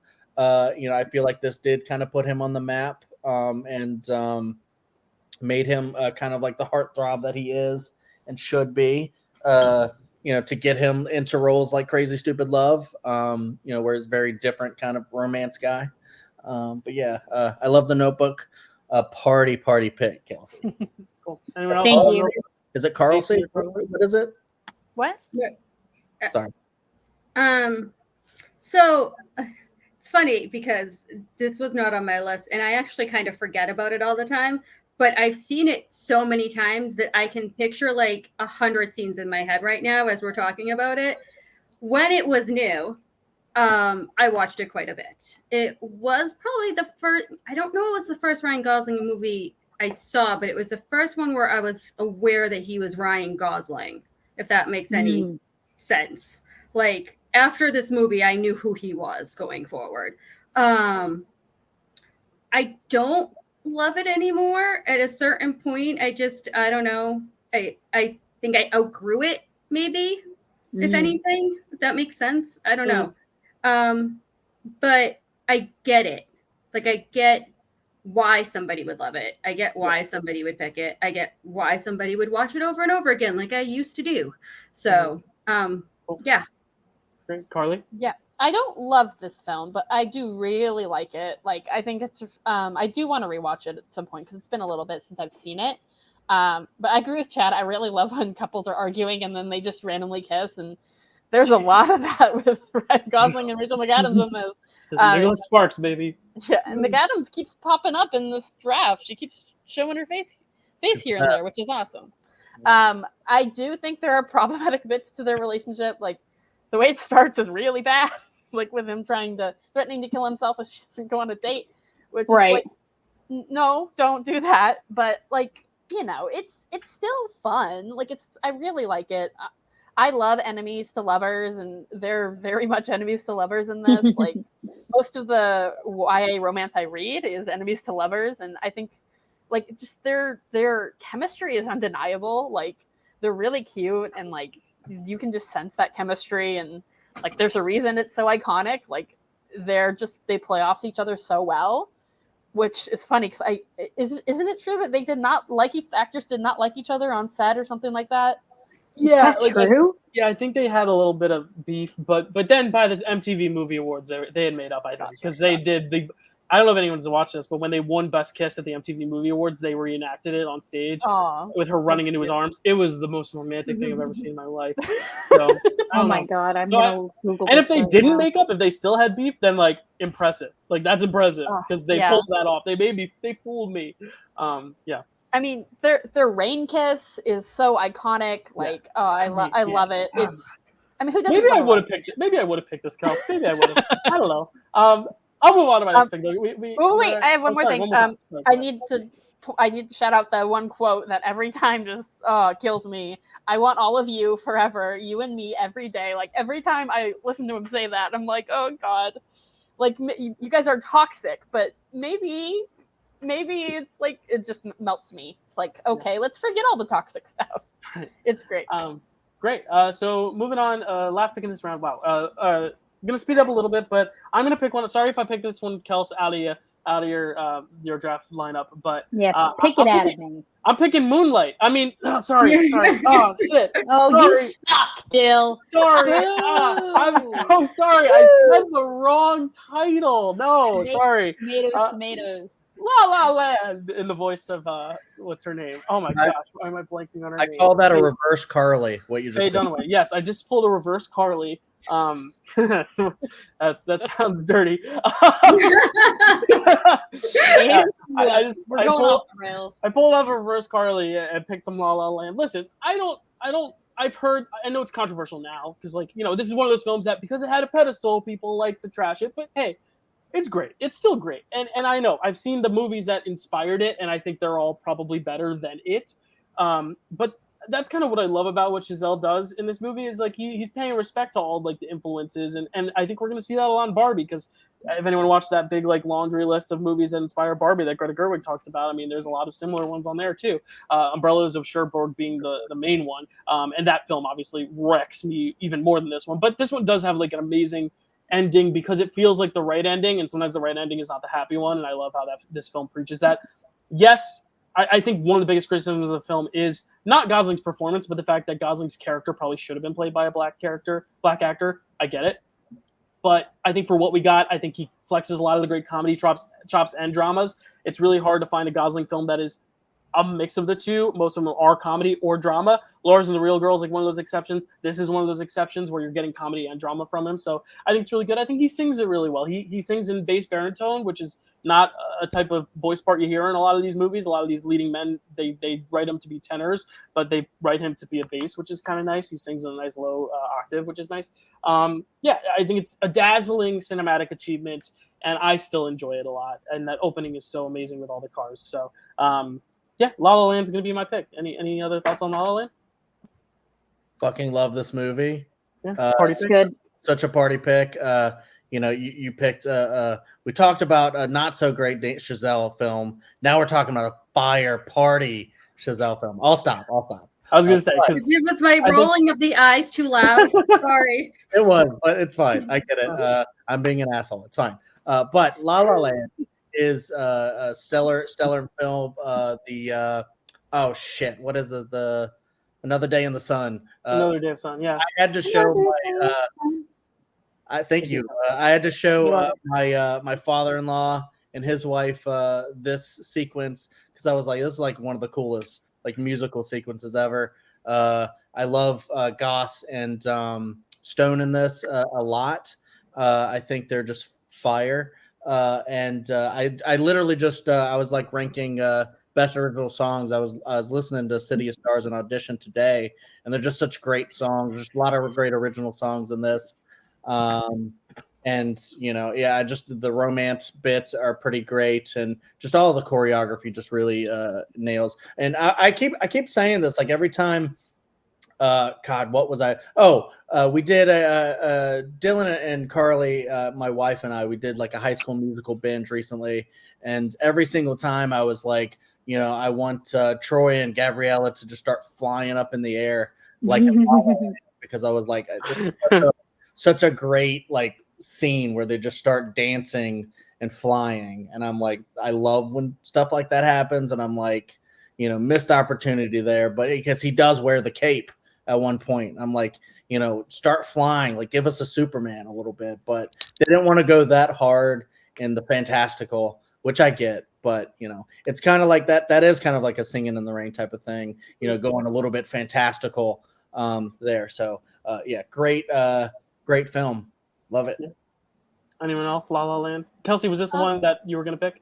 Yeah, obviously. Oh, I'm sorry. I just, you think of this movie, and I feel like the first things that come to mind for me are obviously the visuals and like how colorful this movie is. There's a lot of great use of color in this movie. And yeah, it's a good one. It's a classic. I knew I should have taken that from you, but whatever. Karly? Well, it's no Moonlight, obviously, but No. it's hard because when I first watched it, I was like, oh, it's going to be amazing. It's going to be as good as Moonlight. And then it was not as good as Moonlight, so I was disappointed. But I do think it is a solid film. Again, Gosling and Stone, their chemistry is always freaking amazing. Like, it's like you see them together and you can't not root for them. Like, you just want to see them kiss all the time just because they have that great chemistry. And I really like the ending. I think it's really interesting the way they do it, and the way they kind of play up the tragedy of it a little bit, and you really get a kind of like feel all that. And it's not the typical ending that you would expect, but it's also like realistic. So I think that does make it pretty strong. I mean, I picked this movie last month for like 5 seconds, so I have to like it at least a little bit. True. But yeah, I do think it's solid. Gosling is great in it. Stone's great in it. I probably should rewatch it at some point just to see if I can get past the fact that it was a bit overhyped for me. But yes. Cool. Stacy? I went into this movie expecting to love it. It has a lot of elements that I love. It has Ryan Gosling and Emma Stone that I love, and I love an unhappy ending. And I either love or just a musical. Right.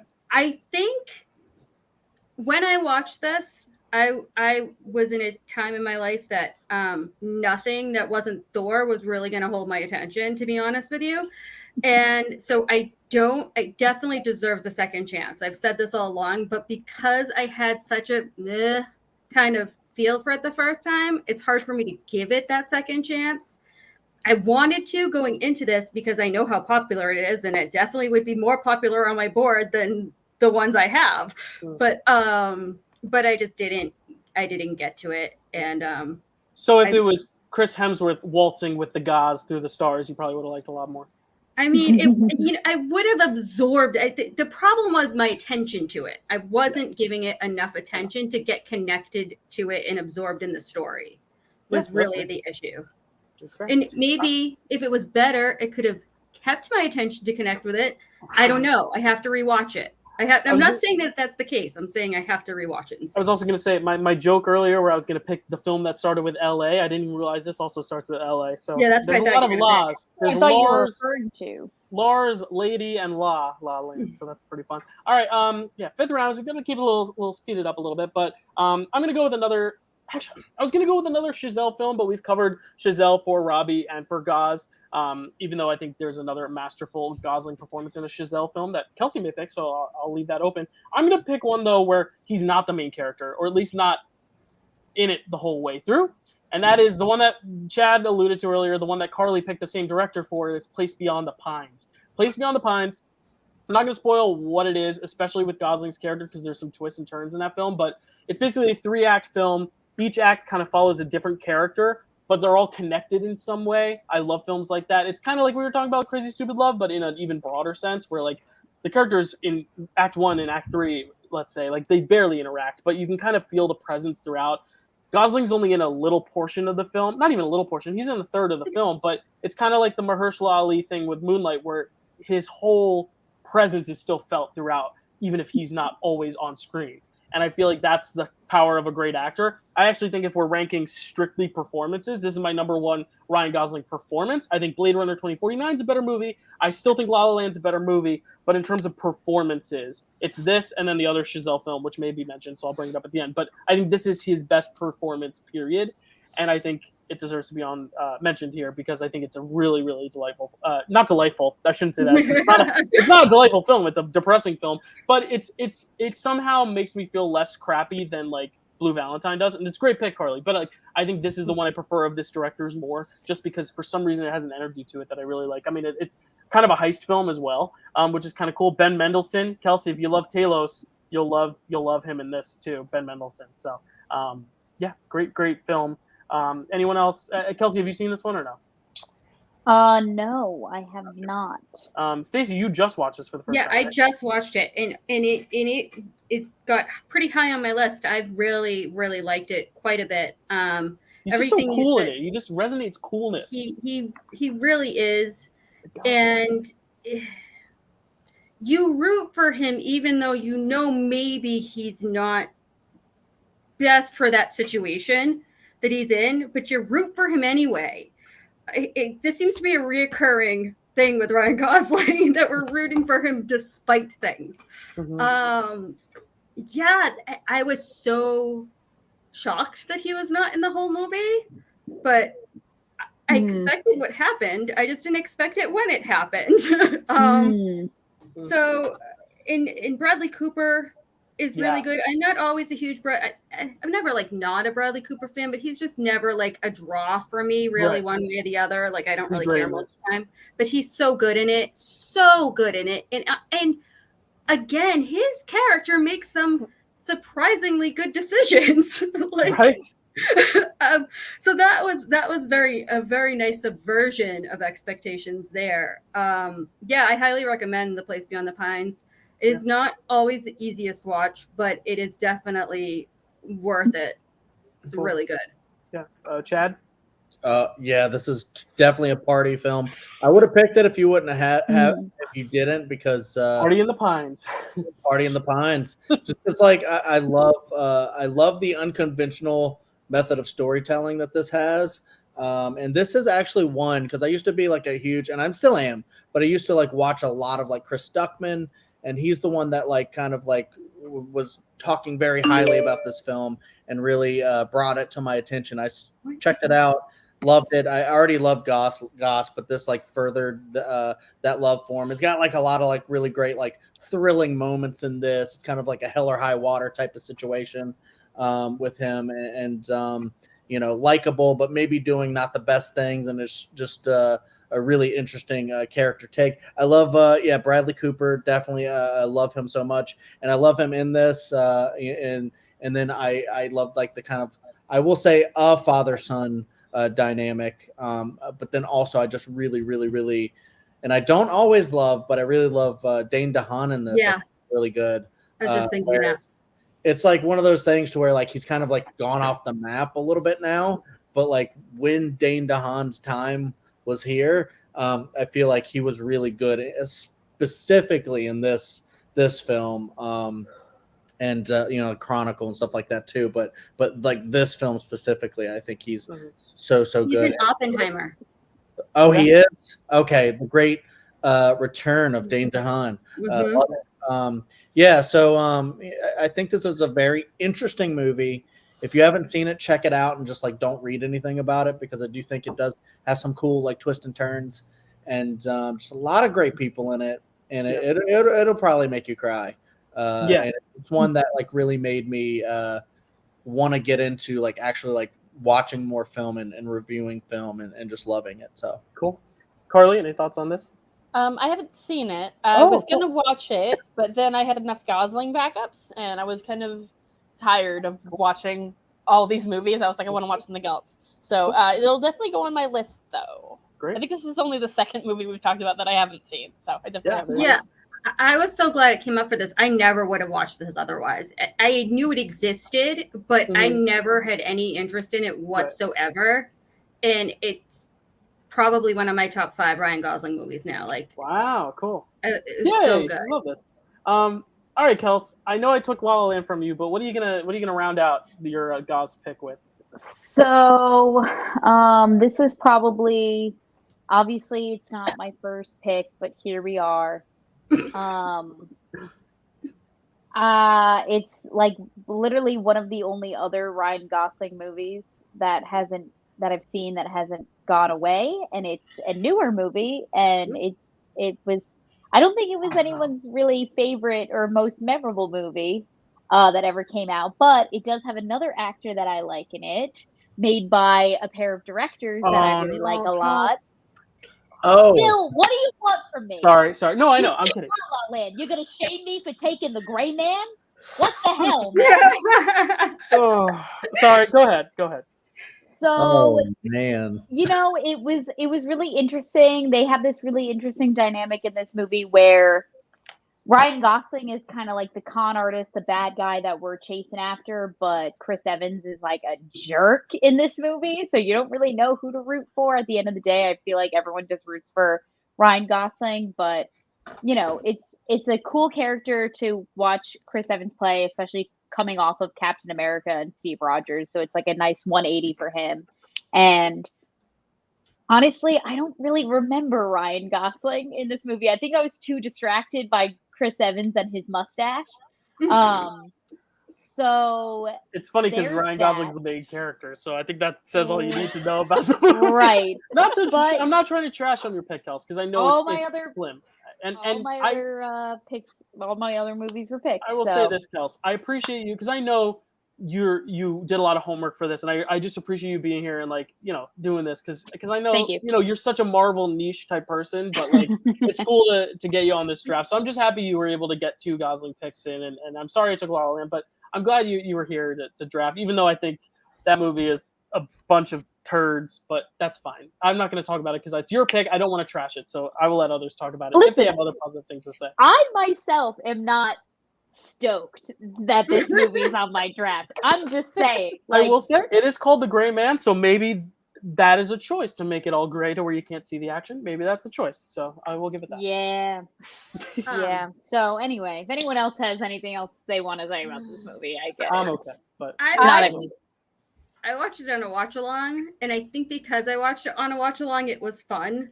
Because to me, it was a fun movie, but we were also kind of making fun of some stuff and talking about things. So watch-alongs can often elevate not so great movies into the realm of fun that they might not reach otherwise. I only saw it that one time. I have never rewatched it, but I had fun with it the first time. I didn't hate it like a lot of people do. Yeah, clearly. Yeah, Karly. Sorry, Kels. I feel bad. I'm sorry. Watch Yeah, it you with should. others and make jokes, and it will be fun. I don't think I'll do that, but if I ever do, I will. If I ever decide to watch it again, I'll do that. I have not seen this. I have contemplated it several times because I love Chris Evans so much. Like there's several times when I've been like, do I want to watch it? And then I don't watch it because I don't even like action that much. So I remember. Sorry, I'm just like reading the summary for the movie. I'm like, Gotcha. I remember what. That's what it's about. Yes, but yeah, I have been very tempted to watch it just because Chris Evans, whenever he's in something, I want to watch it. But he's just barely not strong enough to get past the fact that I'm not really interested in watching the movie. All right, cool. Fair Any other enough. words on the Gray Man? No. I know Well, Chad, you haven't seen it either. Yeah, I haven't seen it, but it is surprising that like a big Russo brothers film, like post MCU directing, isn't apparently that great because it's like these guys have directed some of the best Marvel movies, and they've also directed some of the best episodes of Community, and it's like how the hell is this next one apparently not that great, and it's an action film too, so I feel like it should have been really good. So maybe the writing just wasn't that good. I want to check it out though, just to see if maybe it'll be one I want to defend. But it feels like everyone's like, well, except for Kelsey, is like. Kelsey, I think I know what you're about to say. Don't say it. Are you going to bring up Cherry? No. Okay, good. I was going to say because they did do another movie after Endgame, but it's also even worse. Oh no, I love that movie. I love that movie.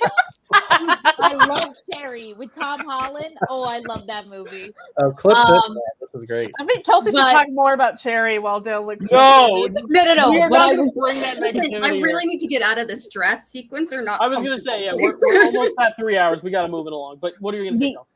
The only thing that I was going to say was that I remember that Ana de Armas was also in this movie, and obviously the best Ana de Armas Chris Evans movie is Knives Out, but I will say that this movie was better than Ghosted. I was going to say, it's not the worst Ana de Armas Chris Evans movie to come out in the last 2 years. I will get Ana de Armas is in this too? Damn it, I might have to watch it. Yeah, I mean, it's good eye candy, if nothing else, between the three leads. Like, Jessica Henwick. Yeah, you're covered there. Cool. So, all right, pick three of this round. Stacy, I think you need a Gerwig Baumbach. Yeah. And this is tough because there's one I think I like more but didn't rewatch, and one I just watched today, so I can really talk about. But I think I'm gonna go, especially because I know Karly still needs a pick, and I don't know if she wants either of these, but I think one's more likely than the other.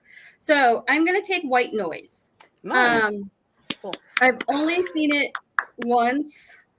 And I did myself a disservice because I ended up splitting it in half. And what I didn't realize is that when I split this movie in half, I was really splitting it in half because it's like two different movies almost. But I love the whole beginning and the whole, like the first half with the, what is it? Like, it's like an alien cloud type of thing, right? Yeah, like a toxic cloud. Toxic cloud. A toxic cloud, yeah. And I like environmental disaster movies in general. So that whole thing appealed to me. And the way the family handled it was just so funny. Like their interactions throughout the whole thing were just, I can't think of like, I watched it like the day it came out on Netflix. So I can't like give a lot of direct examples. But then in the second half, we're dealing with like mental illness and these family dynamics and this drama. And it shouldn't work altogether, but it does somehow. And Adam Driver's great in it. I forget who plays his wife. I know there's some other. Greta Gerwig.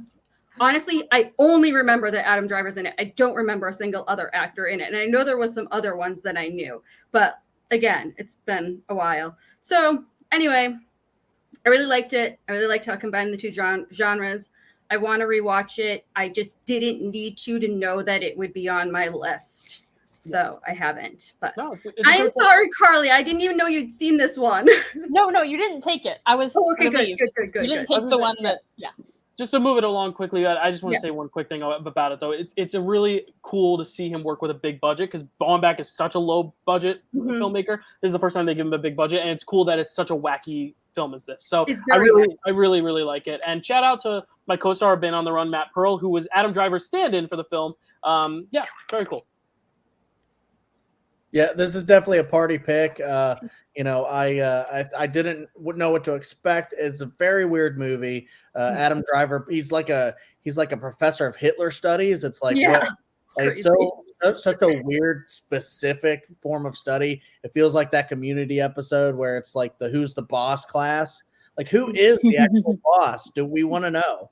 But yeah, movies like kind of fire though in a way. It's so confusing, but it's one that I think you want to rewatch more times to like pick up new things. And like it was kind of billed as like a horror movie where I think it does a really great job of that, especially this one sequence in the bed that I was like, what the fuck is this? It was amazing.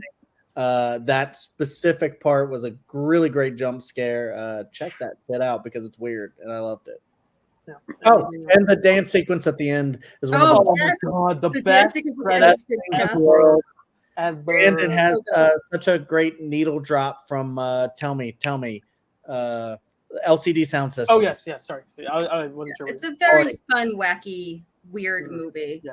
Kelsey or Karly, any words on it? I haven't seen it. Oh, Kelsey. It's okay. I'll watch it with you. Netflix. I have seen it. I did not like it. It was too weird. I just which is weird because I love weird stuff, but sometimes stuff's too weird for me, and I was just like, it's fine. I didn't get it. So yeah. All right, Karly, I'll let you take it away with your final pick, Gerwig Baumbach. You have quite still a few to choose from on both ends. Yes. Or actually, no, only one from Gerwig, but the rest for Baumbach. But yes. So the other Gerwig film I did not like. Like it was fine. It just didn't connect with me as much. So I went with Baumbach for this. Okay. And I picked The Squid and the Whale. If anyone hasn't seen this, it's essentially it's essentially just about like a couple divorcing and like kind of how it impacts their kids, their two sons.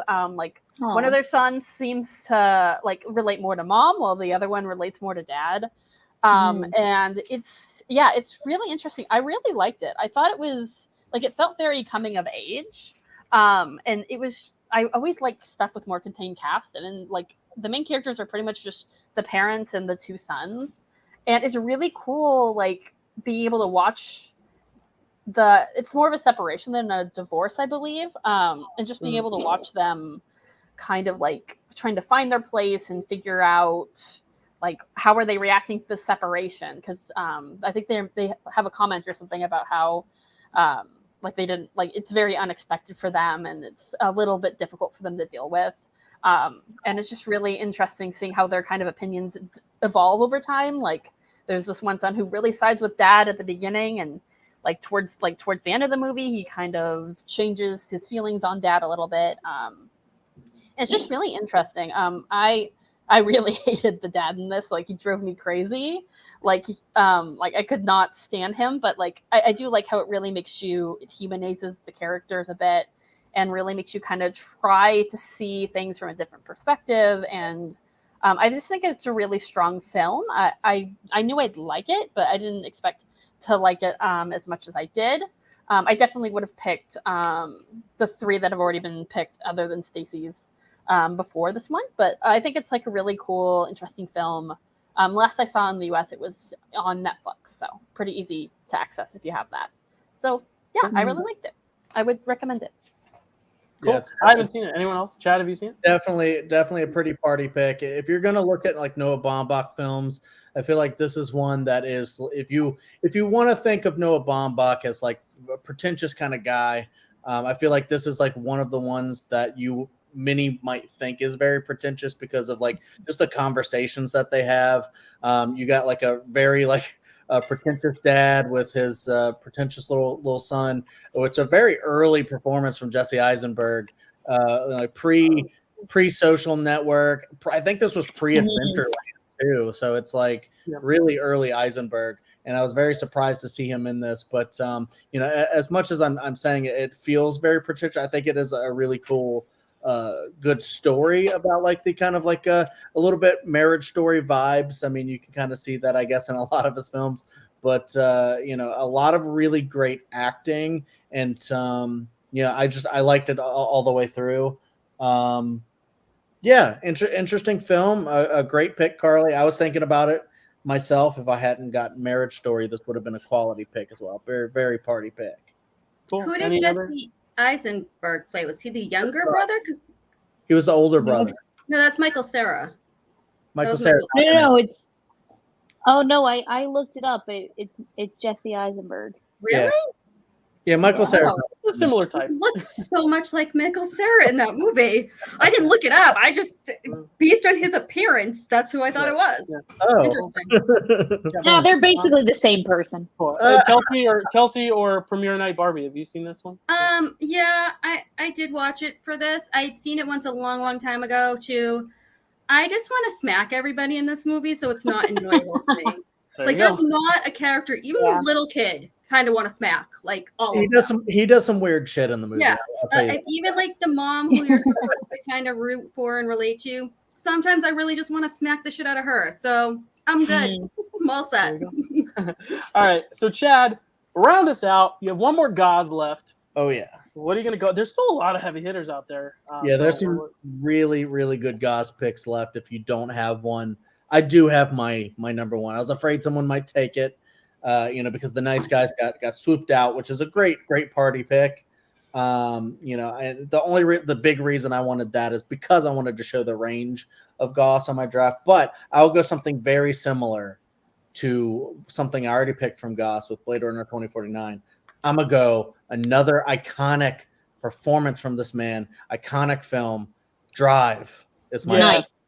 I feel like that's the other natural one to pick because it's just so iconic, which is just like a single film, yet it's iconic in a way where it's like the jacket that he wears is iconic. The just the way he drives and with his gloves and I have 3 friends that like bought the jacket in 2011. Yeah. Kelsey, Ben Buffard is one of them. But like you know who like you'd walk around and be like, why do you all have the same jacket? They're like, drive, man. I'm like, all right, yeah, cool. Yeah, it's it's kind of like what like the Fight Clubs of the world and stuff, where it's like that one movie that resonates with people and stuff. I don't love that movie, but I do love Drive. And I think Drive is really incredible. Like the music is kind of a character in the film. It's just like the music just like permeates through it when they're driving, through the scenery and stuff like that. And it's just a very quiet film a lot of the times, even though there is some really brutal shit in it, which is really great. You know, it has crap. Tell me who is the woman? Albert Brooks. It is Carey Mulligan, who I also love. Carey Mulligan. Albert Brooks is in it, but I was talking about Carey Mulligan. Great, promising young woman. She's the best. It has Bryan Cranston, who was in, you know, I didn't pick that. I would have picked that one, but it was produced only. Yeah, I know, but still. But touch on it. I didn't say acted, but right. Oh, you didn't? No, motherfucker. Well, I mean, it was alluded to. I mean, yeah, I'm sure people might have vetoed it, but it's okay. I would have picked that if I had known. Anyways, I should have asked. Bryan Cranston is in this, like, you know, which was really cool because it was like prime Breaking Bad time. It was still like, you know, filming and stuff like right in the middle. So great. And Oscar Isaac, like before people like, you know, kind of fell in love with him and like, you know, Ex Machina and Star Wars and stuff like that. So there's just a lot of great acting in it. Such a great film, like a great romance in this. And I just love how like Ryan, just like with Blade Runner 2049, he can say so much by saying so little. And he's just such a badass character that has, you know, so few lines. And yeah, the movie, everything about this movie is iconic, including the fantastic opening sequence with the getaway driving and stuff. Yeah, I think that's why I love this movie, is that opening sequence. But then when I rewatch a movie, I'm always like, wait, do I only love it for that opening sequence? But I don't. It's so good consistently. But that opening sequence is what makes the movie. It's just, it resonates coolness in a way that no other film on this list, besides maybe the beginning of Place Beyond the Pines, does. So yeah, it's so cool. But great pick. Anyone else? I'm guessing Kelsey hasn't seen it since she said the last one she's seen is Gray Man. So Yeah, but I heard that this is a good one as well. Yeah, you should watch this one too, Kelsey. So I've seen this twice. I watched it again for this because the first time I saw it, I was like, I don't know, maybe I just didn't really pay enough attention. And this time I watched it again, and like there is like some sequences and stuff that are really cool in this movie. Like I'm not like there's performances that are great. I just don't care about anybody or what's happening. Like I just don't connect to it on any level. Like I feel very similar. Like, yeah. Like there's not a character I care about. There's not an event that I really care about. I don't know why, because it seems like a movie that I should love. Like all of the elements.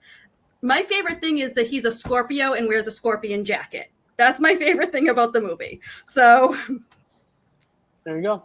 And Karly, I just heard you say you kind of agree with I feel pretty similar.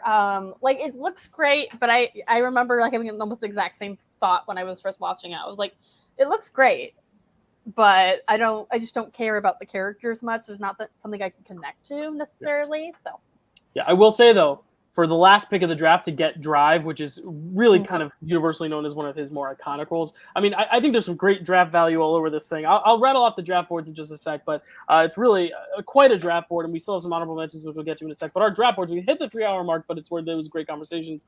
Dylan, Lady Bird, Once Upon a Time in Hollywood, Wolf of Wall Street, La La Land, and The Place Beyond the Pines. Kelsey, Little Women, Birds of Prey, and The Fantabulous Emancipation of One Harley Quinn. Bombshell, The Notebook, The Gray Man. Stacy, I, Tanya, Lars and the Real Girl, Crazy Stupid Love, Babylon, and White Noise. Karly, The Big Short, The Suicide Squad, Blue Valentine, The Nice Guys, The Squid and the Whale, and Chad, Blade Runner 2049, Marriage Story, About Time, Asteroid City, and Drive. Some great draft boards all around. Let's just quickly go through some honorable mentions. I'll start with Baumbach and Gerwig. Obviously, Nights and Weekends, Gerwig's debut film. For her directorial debut. I know Karly just said she's not a big fan, but I really like it. I think it's one of those really raw, like emotional films that it's just all about the discussions and the dialogue, and that's kind of it. But I'm really amazed by it. I think Greta's that's probably her best performance. Another one of Greta's great performances in a Baumbach film is Frances Ha.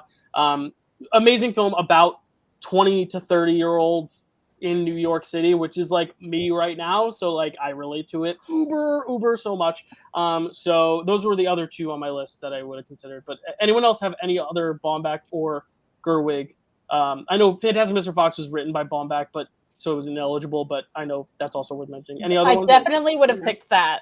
Frances Ha was the one I watched today when I said I was trying to choose between the two, and I really liked it. Cool. Yeah. All right. Well, I was going to say I definitely also adore Frances Ha. Surprised no one picked it, but we can only pick one. Yeah. While We're Young is another really good one with Ben Stiller in it, and then also the Meyerowitz stories, which I didn't finish. Gotcha. But I heard it's great. Has anyone else seen Greta Gerwig's first film, Nights and Weekends, or is it only me and Karly? Yeah, no, just us. Check it out. It's great. All right, cool. Kelsey, any Margot Robbie honorable mentions? No, all of my movies. I don't have any honorable mentions for anything. All my movies got discussed and picked. Fine. That's a good thing, though. That means it's a good board. Stacy, any honorable mentions for Robbie? I mean, I have two left on my list, but they were just in case I absolutely needed them. So no, not really. All right, Chad? No, not really. Okay, Karly? I have two. One I watched a while ago. It's called Dreamland. I don't remember much about it at all. I think I just watched it because she was in it. So I wouldn't necessarily recommend it, but I've seen it. So there's that one. And then one I actually really enjoyed was Goodbye, Christopher Robin. I think she plays a really interesting character in that who, like, she's not necessarily super likable, but it's kind of an interesting look at like childhood fame back then. And like, she's not like a bad person, but she gets to be kind of complicated in that, even though like it's a lot more than I expected from such a supporting performance. Yeah. I only had one other film. I had Mary Queen of Scots just because I think she's good in it, but that film bores me to hell, but she's great in it. And then Peter Rabbit, underrated family film, especially if you're a Paddington fan. Like, I think it's got a little bit of similar like charm. Not nearly on that level, but like really fun family film. So she's great in Peter Rabbit. She's just not a big enough role. All right, The Gauze. Any honorable mentions? Kelsey, you said no, but Stacey, what are some of your honorable mentions for The Gauze? In doing this, I think I've seen every Ryan Gosling movie except for maybe a couple very early ones. So I do have 2 honorable mentions, the 2 left on my list. The first is one of his very early ones, The United States of Leland. In it, I don't know if anyone's seen it. Yeah. There's never a question on whether or not he commits the murder he's accused of in the movie, and it's a pretty horrible murder. What the question is through the whole movie is why he did it. And the reason you get for that in the end is such an interesting reason why. It's such a different reason than you'd normally find. It's not a fantastic movie, but it is good. And I do like how it is about the why and not the if. I like that quite a bit. And then the other one is him and Anthony Hopkins in a little thriller called Fracture, which again, not like a great movie, but for their dynamic and seeing them, spar off in court and in Anthony Hopkins' deviousness, it's pretty good. And that's it.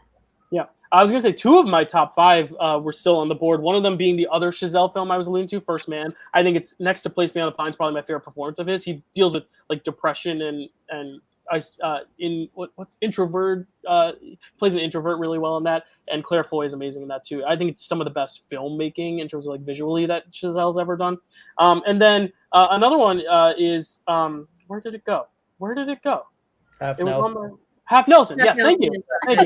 Half Nelson, yes, which is my third favorite Ryan Gosling performance. I just think he's amazing in that as well. Same directors as Captain Marvel, or one of the same directors as Captain Marvel, so go check that out as well. Karly, any honorable mentions for The Gauze? Yeah, I also had down First Man. I saw that in theaters, but I didn't have it that high on my list because I still need to give it a rewatch because it's been a bit.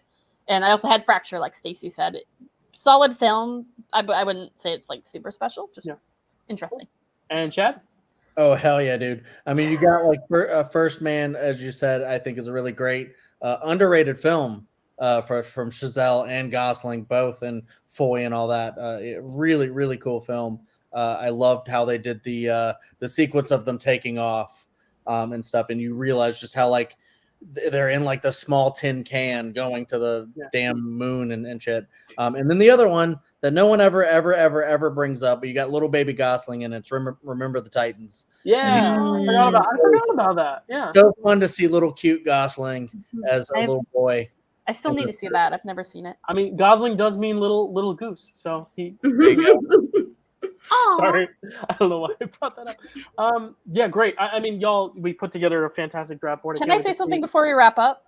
Of course. I just got to say, our Kenergy is through the roof here. Like, I think we have next level Kenergy. I'm gonna put it back on the dream house as I close this out here. But Karly, I'll start with you. Where else can they find you if they want to find more of you? I don't know. I'm here. I hope to be able to picture this at some point. I'm here. Hi. I'm going to be seeing Barbie. That's where you can find me. At the I do want to say, if we were to do this draft next week, it may be another story because I just want to show you the Letterboxd curve. Look at all the 5 stars. Oh, wow. I mean, it's got a 4.0 average, and there are now currently 825 star reviews out there for the movie. So it's getting some good stuff already from early screenings. So I'm hoping that's not just a review bombing. I hope it's actually legit, but we'll see. Yeah, great. Chad, where can they find you? Or sorry, Party Blades Web. That's okay. You can also call me Chad if you want. All right. I'm seeing Barbie on Wednesday. I'm super excited about it. I think it's going to be super, super fire. Hopefully, maybe it gets a Best Picture nom. That could be really cool. But you could find me over Picture This on this network that we're on currently, the Dyl Pickle Movie Network. I do Picture This every month. It's pretty party, and we just talk about Oscars all the time. And we just have a really great time doing it. It hasn't dropped yet, but we just had a great time chatting with our good old buddy Matt Chapman, another host in this whole crazy network that we live in sometimes. Go over to the Nerd Entertainment Network. check out Welcome to Primetime. We talk horror. We talk Buffy the Vampire Slayer. All these like really, really great fire party stuff. And check out my channel, Chadwick Webb. We rank stuff. And Dylan's on there all the time. I keep telling him, like, bro, like, we need to have other people on there. And he's like, please, I'll do anything. And I'm like, bro, all right. No, I don't let anyone else do it. I demand that I am the only one. Just kidding. We love having him on there. But yeah, check out that stuff, and Letterboxd, all that stuff. You could find me. I'm trying to review shit more. So yeah, thank you. This was the party, and let's come on, Barbie. Let's go party. Let's go. Premiere night, Barbie. Where else can they find you? Well, here I pop up occasionally on different things, including MCU trivia. Our new chat. Woo woo. Thank you. I wasn't gonna say it, but I'm glad you I did. said it for you. No worries. So yeah, and on here, and occasionally on Rankum on another channel I won't promote on this channel, and on my podcast that I do with my friend where we talk nonsense about entertainment, pretty much, called Between the Screens, which you can find anywhere you find your podcasts. I'm finally caught up, and it is so amazing. Shout out to you, Ed. It's amazing. Great. Thank you as always for being on. And Kelsey, where can they find you? Except for here. You can find me here, obviously, on Marvel-ous Movie Mondays, and all my socials are linked there. I do want to take a moment because I saw a movie recently in theaters, and Barbie's gonna be fine. Obviously, like Dyl said, the reviews are coming in. It's getting 5.5, but there's a movie out right now that I really don't want to be brushed under the rug. And I really want people to go see it. And it's called Joyride. And it was so funny and it was so good. And it's a diverse story with a diverse cast. And I really think that everyone should make an effort to go see that movie. I was so worried you're going to say Sound of Freedom. Oh, no. Oh my God, no, never. Red Not alert. even for the bit. Not even for the joke. No, I was going to also say, yeah, if you're going to double feature, but you don't have 3 hours to double feature with Oppenheimer, Joyride's great. No Hard Feelings is really fun. If you just want a fun night at the movies, Elemental's a really cute film. Asteroid City. Asteroid City is a pick on this draft. And it's a Margot movie. You can Margot double feature with Asteroid City. And if you want to watch something at home, Nimona is amazing. Nimona is fun. Yeah. Y'all, we got some good Kino. But if you do want a long double feature or a long triple feature, also add Mission Impossible to the list. But that's a long one. So shorter fare and more thematic with Barbie. Definitely go Joyride, No Hard Feelings. All those films are great. Damn, we are spoiled with movies right now. It's past my bedtime and my dress is itchy. Sorry. Oh, and go vote on the poll. Vote on the polls. It's exercise your right to vote. Do it. Kenergy, love it. Barbie, find the intro. Where's the intro? Where's the outro? There it is.